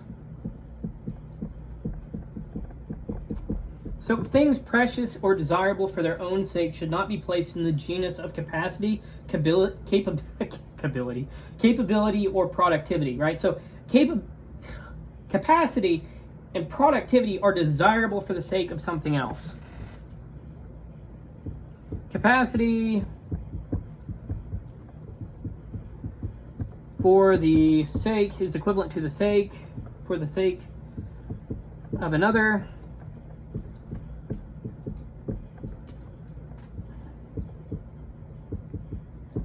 While precious itself, like the ring, well, precious for itself,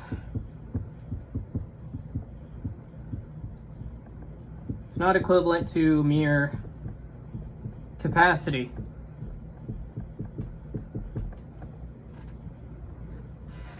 Intrinsic goods should not be reduced to instrumental powers.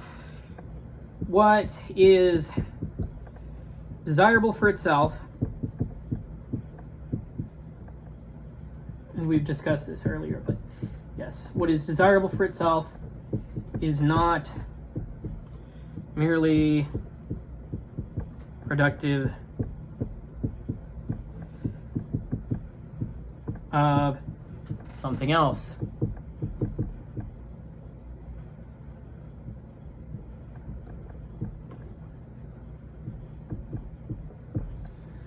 All right, on to the next point.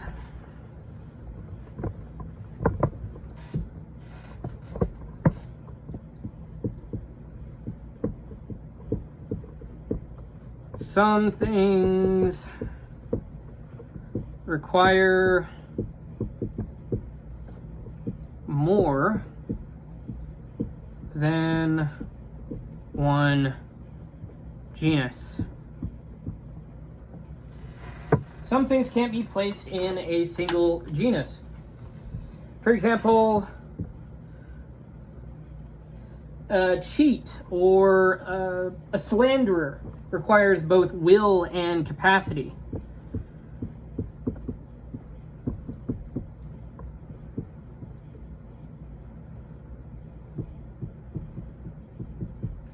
A person with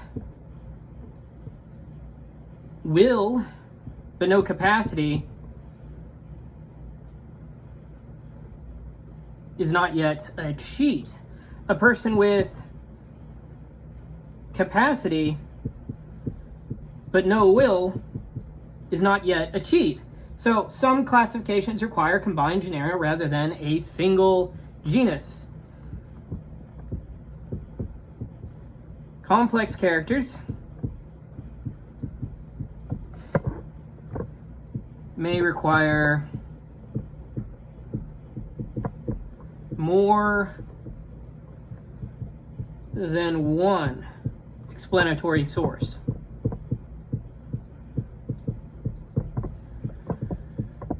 Let's go ahead and move on to the next point.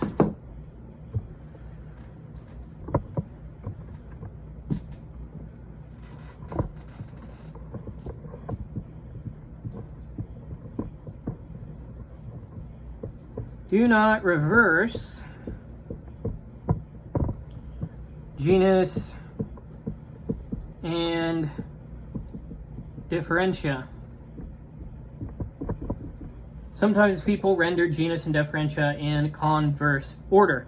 So for example, let's say you have astonishment as equal to excess of wonderment. And let's say you have conviction as equal to vehemence of conception. Now here,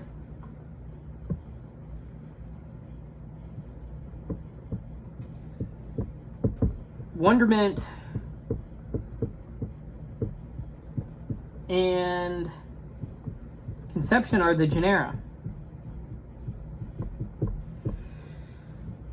The differentiae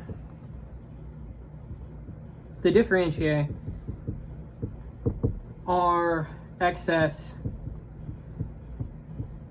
and vehemence.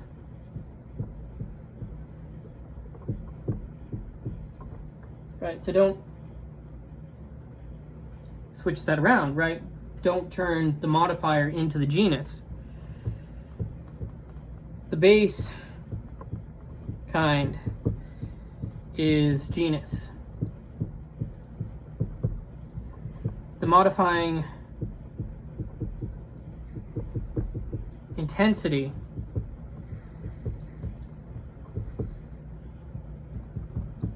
is differentia.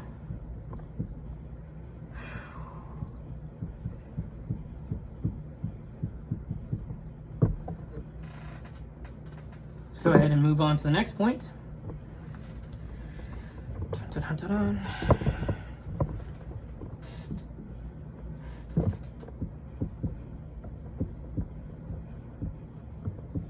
Absurd results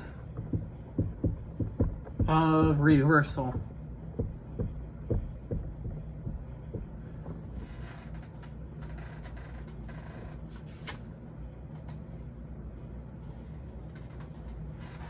So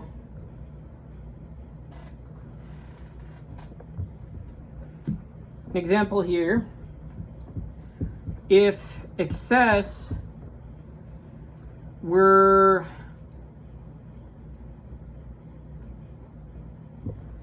the genus of astonishment,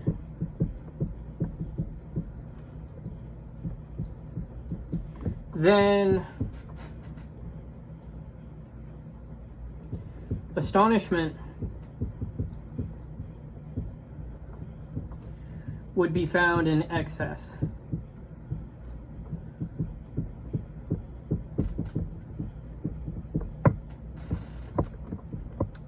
And this would lead to strange expressions like excessive excess, right? And at the same rate, if vehemence were the genus of conviction, then conviction would be found in vehemence, leading to vehement vehemence, right? So a false genus often produces absurd predications. Test a genus by the consequences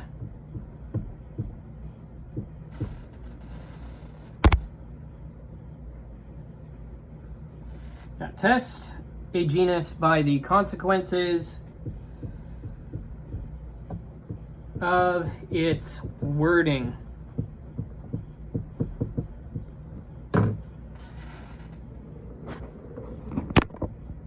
Just need to check that this thing's charging. It doesn't seem to be charging, which is strange.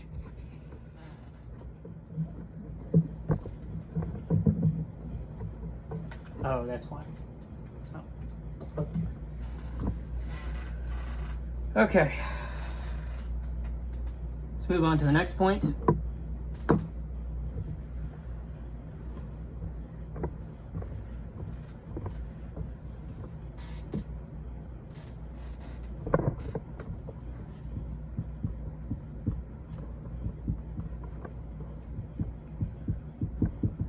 Affection is not the affected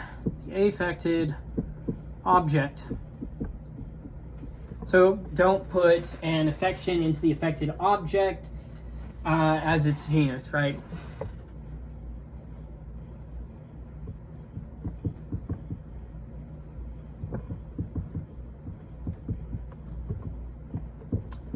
So for example, right, immortality should not be defined simply as everlasting life if immortality is an affection or feature of life. Immortality would not be equal to life itself, but rather immortality would be equal to a feature of life. And affectation of a thing is not the genus of the thing affected. Don't confuse a feature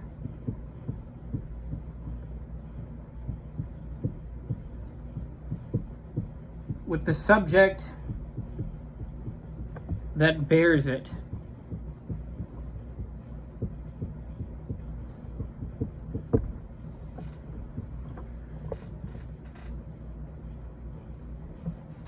Let's go ahead and move on to the next point.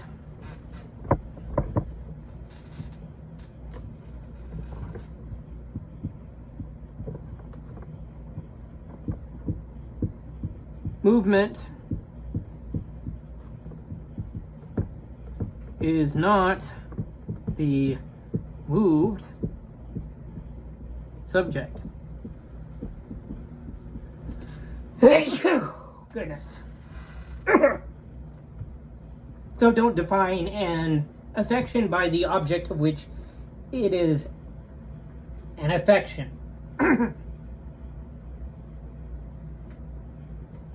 So, for example, wind should not be defined simply as air in motion. Rather, wind is better understood as movement of air.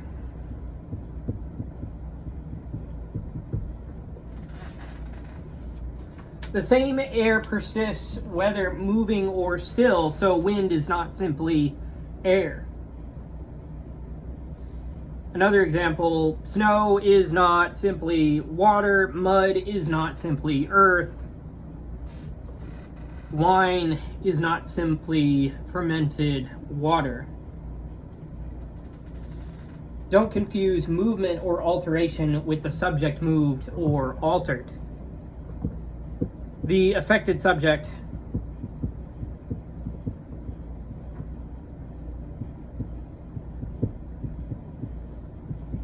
is not automatically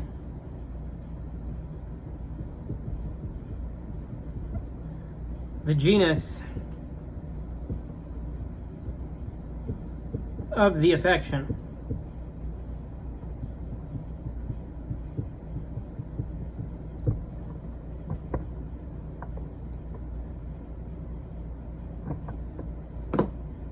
go ahead and move on to the next point.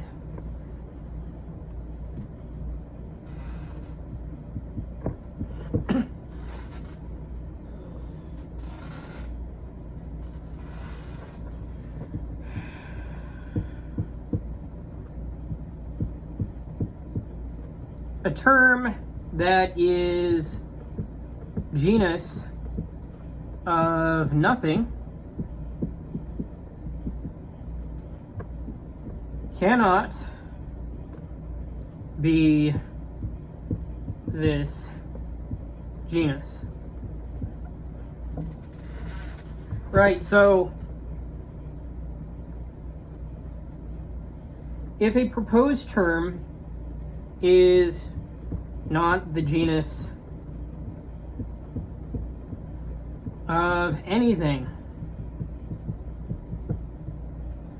at all, it cannot be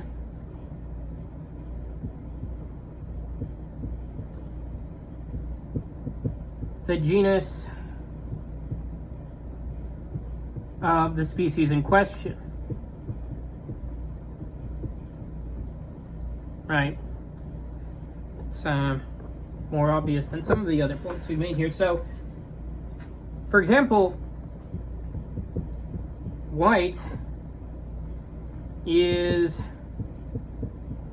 not the genus of anything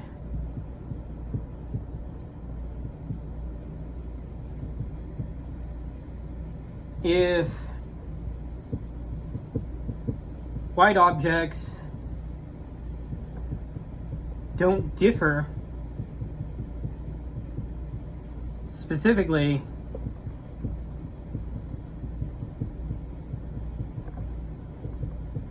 from one another as species of white. A genus must be capable of containing species that differ in kind. If there are no species under it, it is not a genus. All right, let's move on to the next one.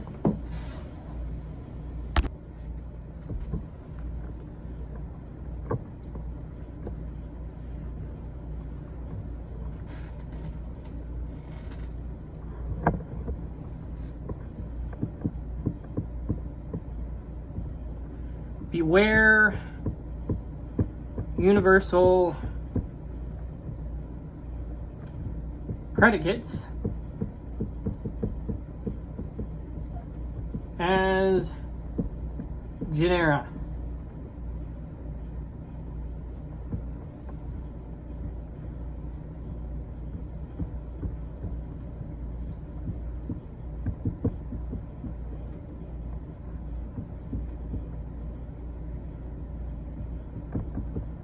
So, yes, do not name as genus or differentia some feature that follows everything.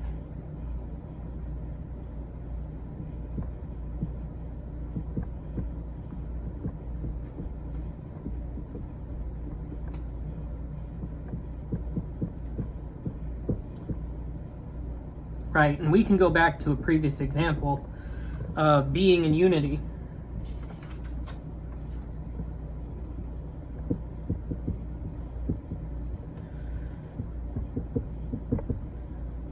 These follow everything.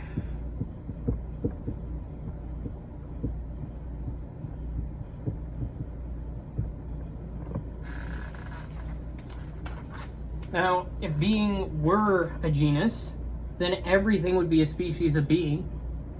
That collapses the genus-species relation.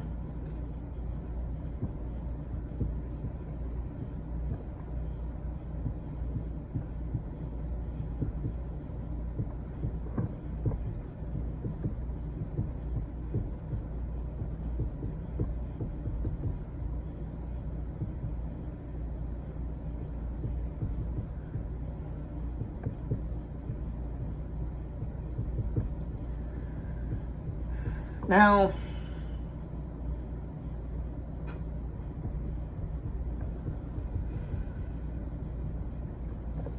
a predicate to universal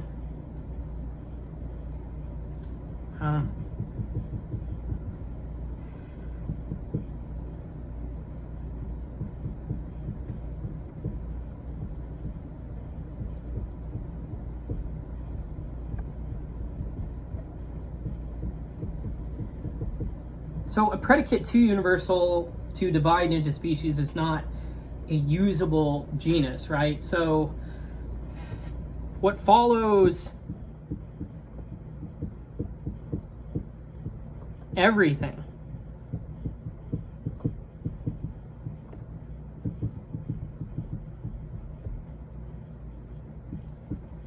cannot function as an ordinary genus. Let's go ahead and move on to the next point.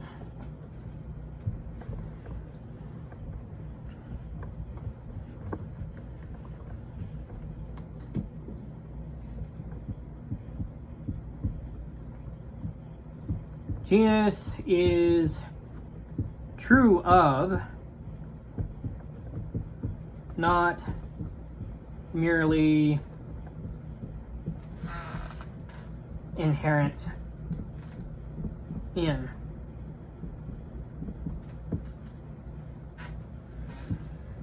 Right, so a genus is said to be true of the species.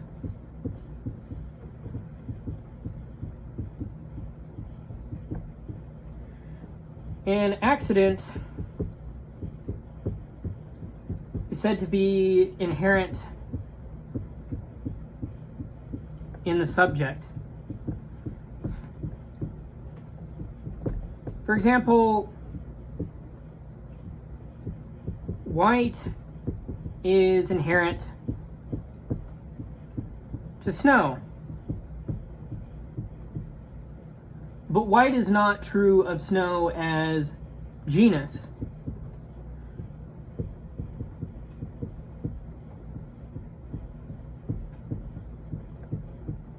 The grammar of genus differs from the grammar of accident, right? So genus is predicated of, we've discussed this a bit before, of what the species is, not merely found in it. Let's go ahead and move on to the next point.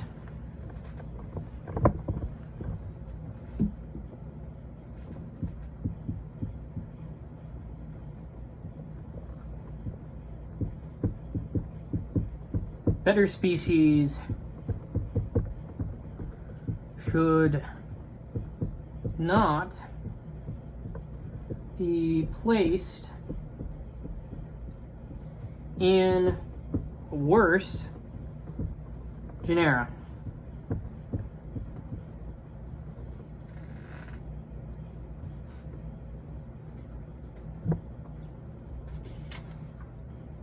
Right, so if species and genus both have contraries, beware of placing the better species inside the worst genus.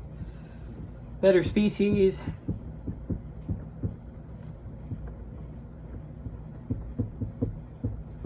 wants to go with better genus, where worse species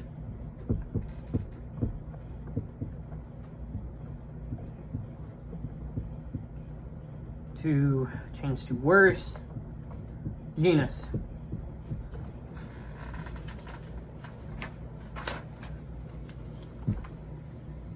For example, if you have soul defined as a form of motion, this may be suspect because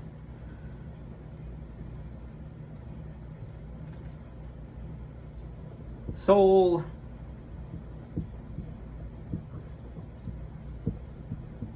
is also a principle of rest.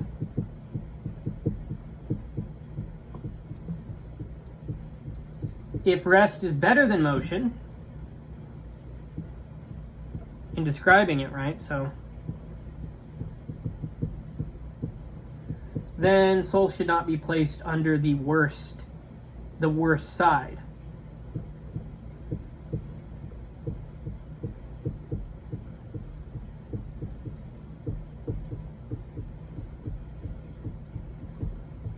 That is, it should not be placed in motion in this case. So, the rank of contraries should be preserved across genus and species. Better things should not be classified under worse genera.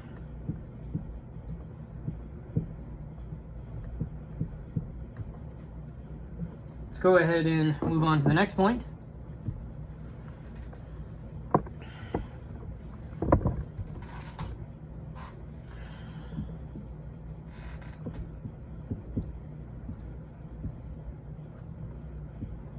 Greater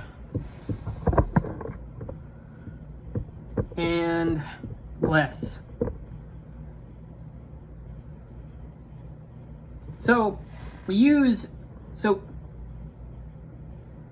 So use greater and less degrees to test a proposed genus. Now, if the proposed genus admits more and less, the species and terms derived from it should also admit more and less. G admits more / less. Oops.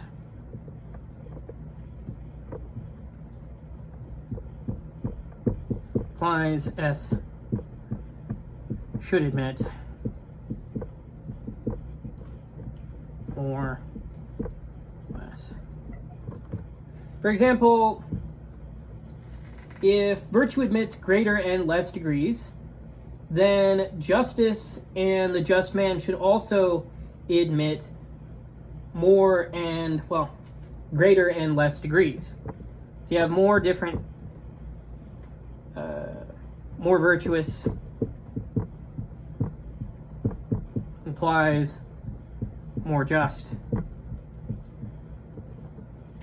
Or I should say more to virtuous implies more to just.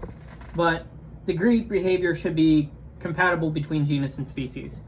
If the genus varies by degree,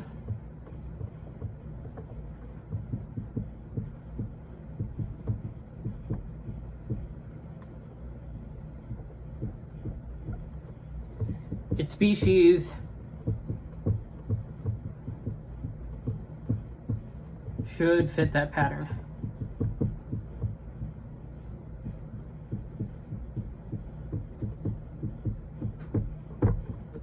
All right, let's go ahead and move on to the next point.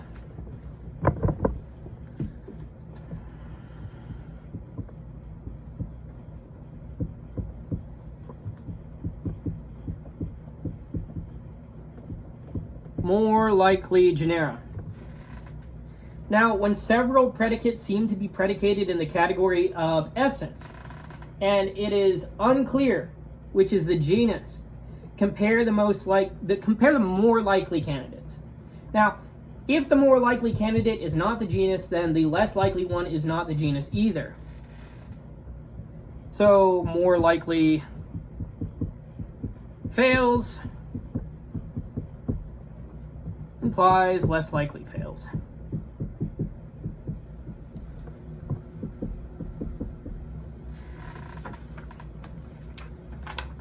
If the less likely candidate is a genus, and we've seen this pattern before, just with a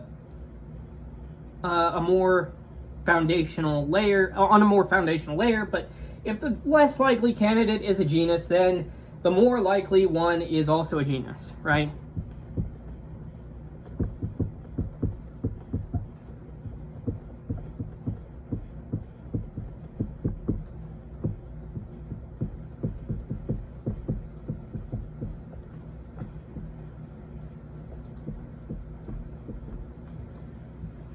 Comparative plausibility can test uncertain genus claims. So more and less reasoning applies to classification.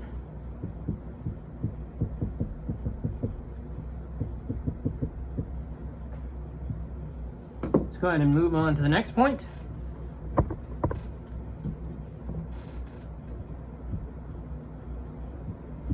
More likely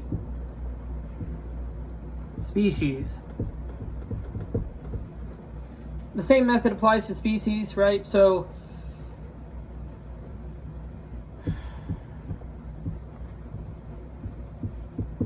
right, if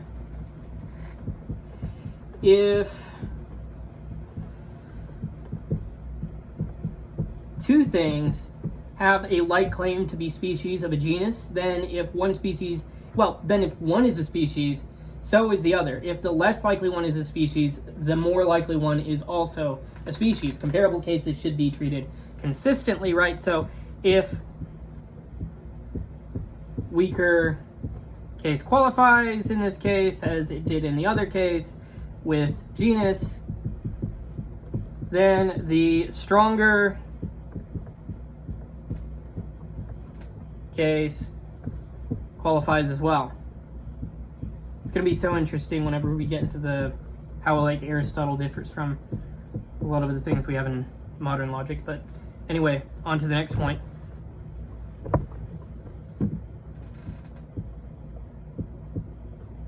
Establishing a genus by multiple species.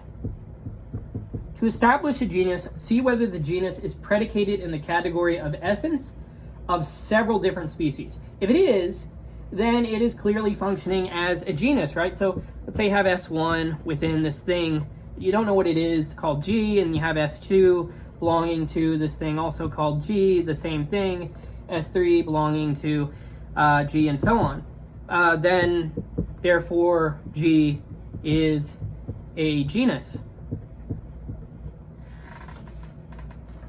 A genus shows itself by essential predication across multiple species. So the genus is common essence across different species. Let's move on to the next point.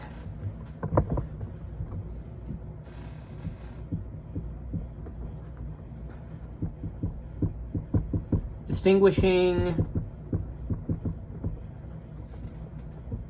if you didn't have enough to focus on in distinguishing genus from differentia, here's this point solely on it. So Aristotle gives direct criteria for distinguishing genus and differentia. So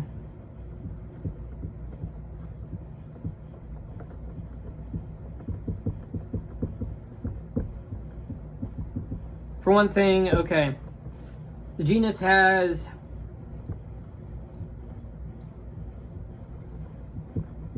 wider denotation than differentia in stating essence. Genus is more fitting, so it's more fitting in stating essence.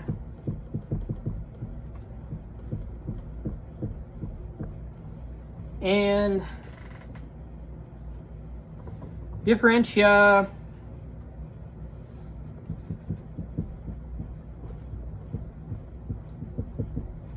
signifies a quality of the genus. the genus. So for example, right, calling man an animal better states what man is than calling him walking. Animal is equal to genus. Walking is a differentia here because it's a feature. It's quality, it's a feature. Now, genus names the kind, differentia qualifies the kind. Genus tells what is, differentia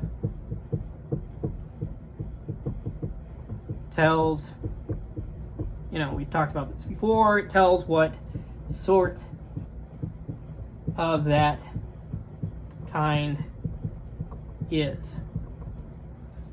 Let's go ahead and move on to the next point.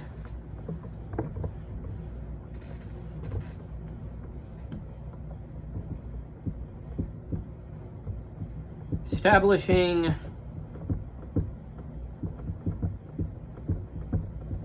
genus through activity.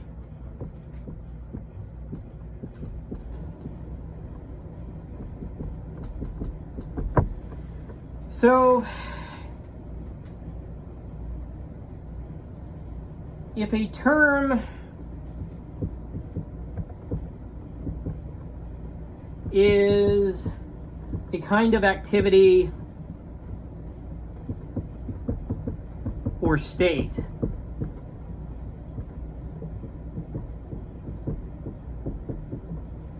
then examine if the subject in said action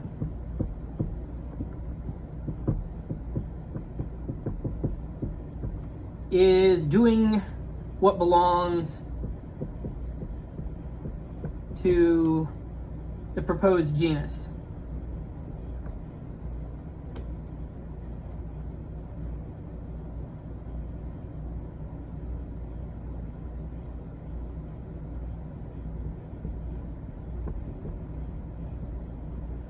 So, for example, to show that knowledge is a form of conviction, you want to show knowledge is a form of conviction. Ask whether the knower in knowing is convinced, right? So you want to show this relation, knowing implies being convinced.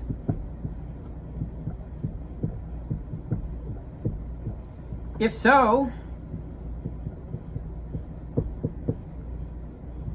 then knowledge may be treated as a kind of conviction.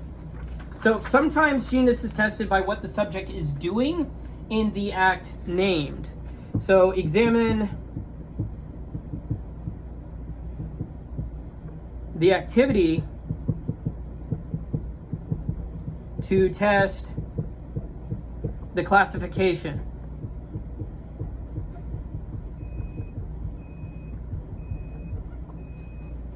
All right, on to the next point.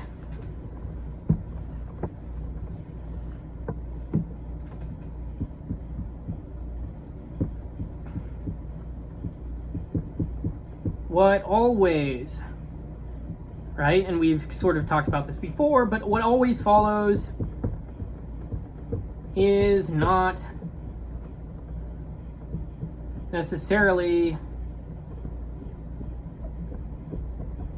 genus, right? So something may always follow a thing without being its genus. Genus of S implies G always follows S, but G always follows S does not imply G is a genus of S. For example, rest always follows calm.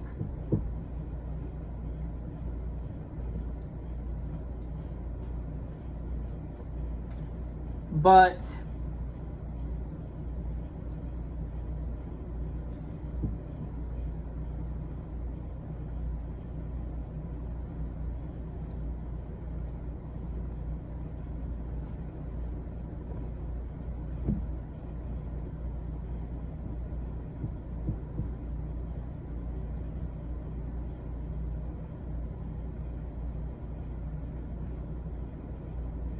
rest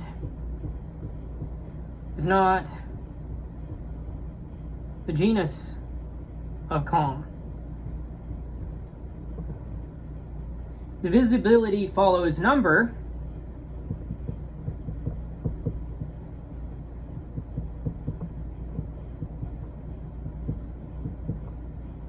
but it's not the genus of number.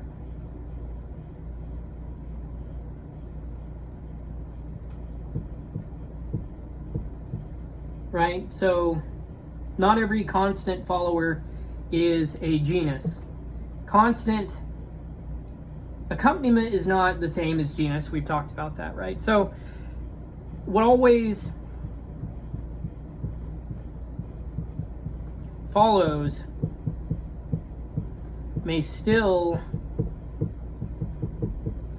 fail to say what a thing is.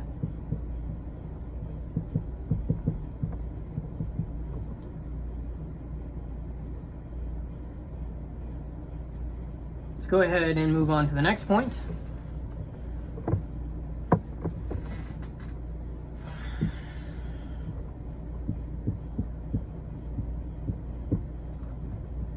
The case of coming to be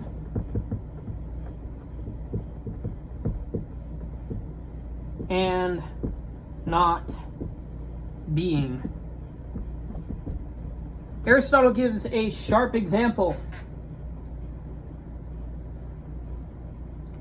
Not being always follows what is coming to be, because what is coming to be is not yet, but not being is not the genus of coming to be. Why? Because not being has no species.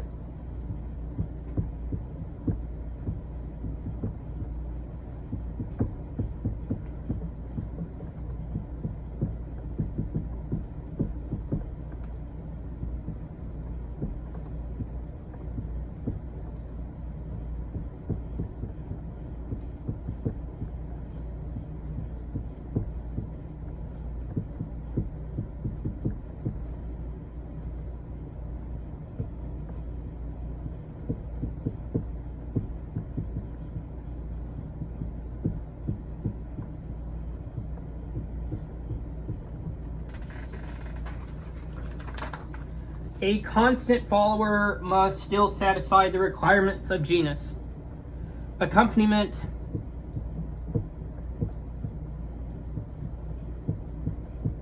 alone cannot overcome failure to divide into species. All right, on to the next point. Let's just discuss the architecture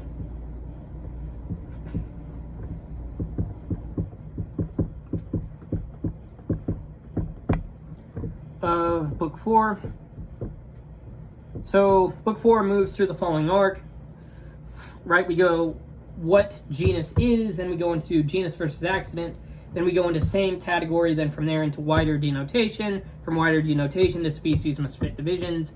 From species must fit divisions to higher genera, then from there to genus versus differentia, then from there to contraries and intermediates, then from there to coordinates and likeness, then from there to relative terms, then from there to state, activity, capacity, then from there attendant features, then from there whole and part, and then from there universal predicates, then from there greater and lesser, well, greater and less, and then from there constant accompaniment versus genus. So book 4 is Aristotle's guide to avoiding false classification. The central question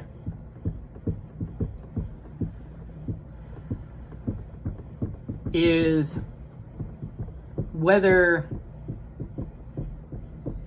the proposed genus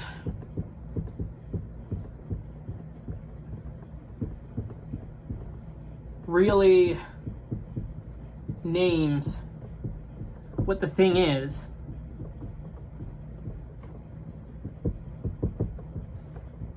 broadly.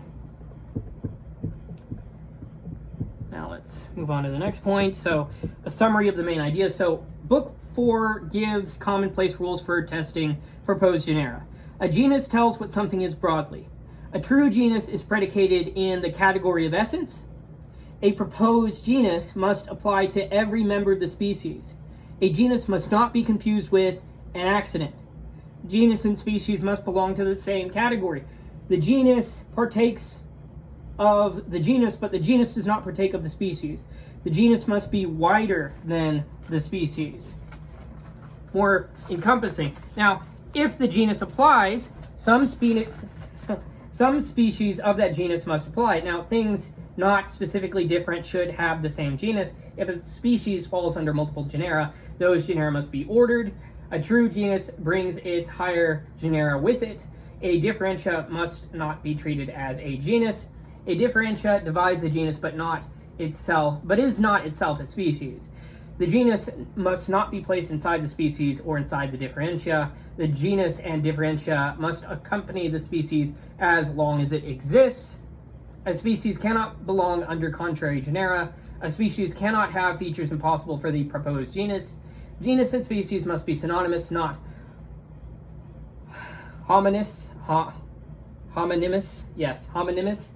A genus must have more than one species. Metaphors, not genus, contraries, and intermediates help test whether a proposed genus is correct. Coordinates, inflected forms, likenesses, and analogies can test genus claims. Relative species should fit the relational grammar of their genera. State, activity, capacity, and disposition must not be confused.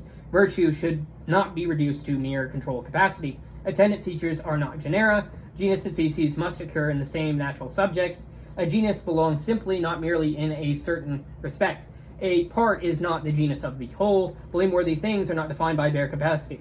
Intrinsic goods should not be reduced to instrumental powers. Some complex characters require more than one genus. Universal predicates, such as being in unity, cannot function as ordinary genera.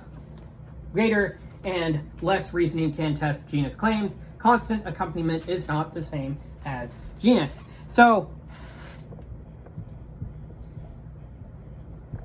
topics. Book 4 teaches how to test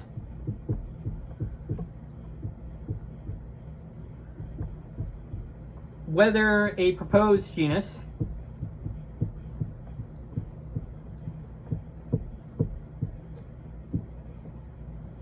really names what a thing is broadly.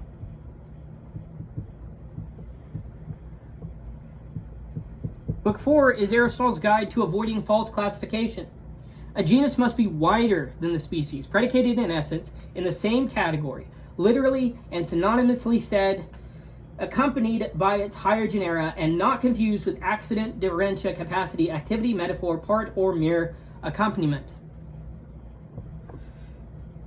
A genus is not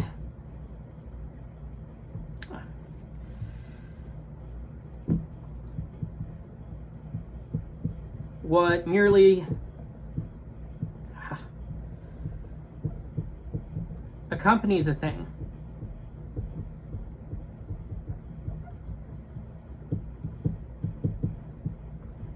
but what it is broadly.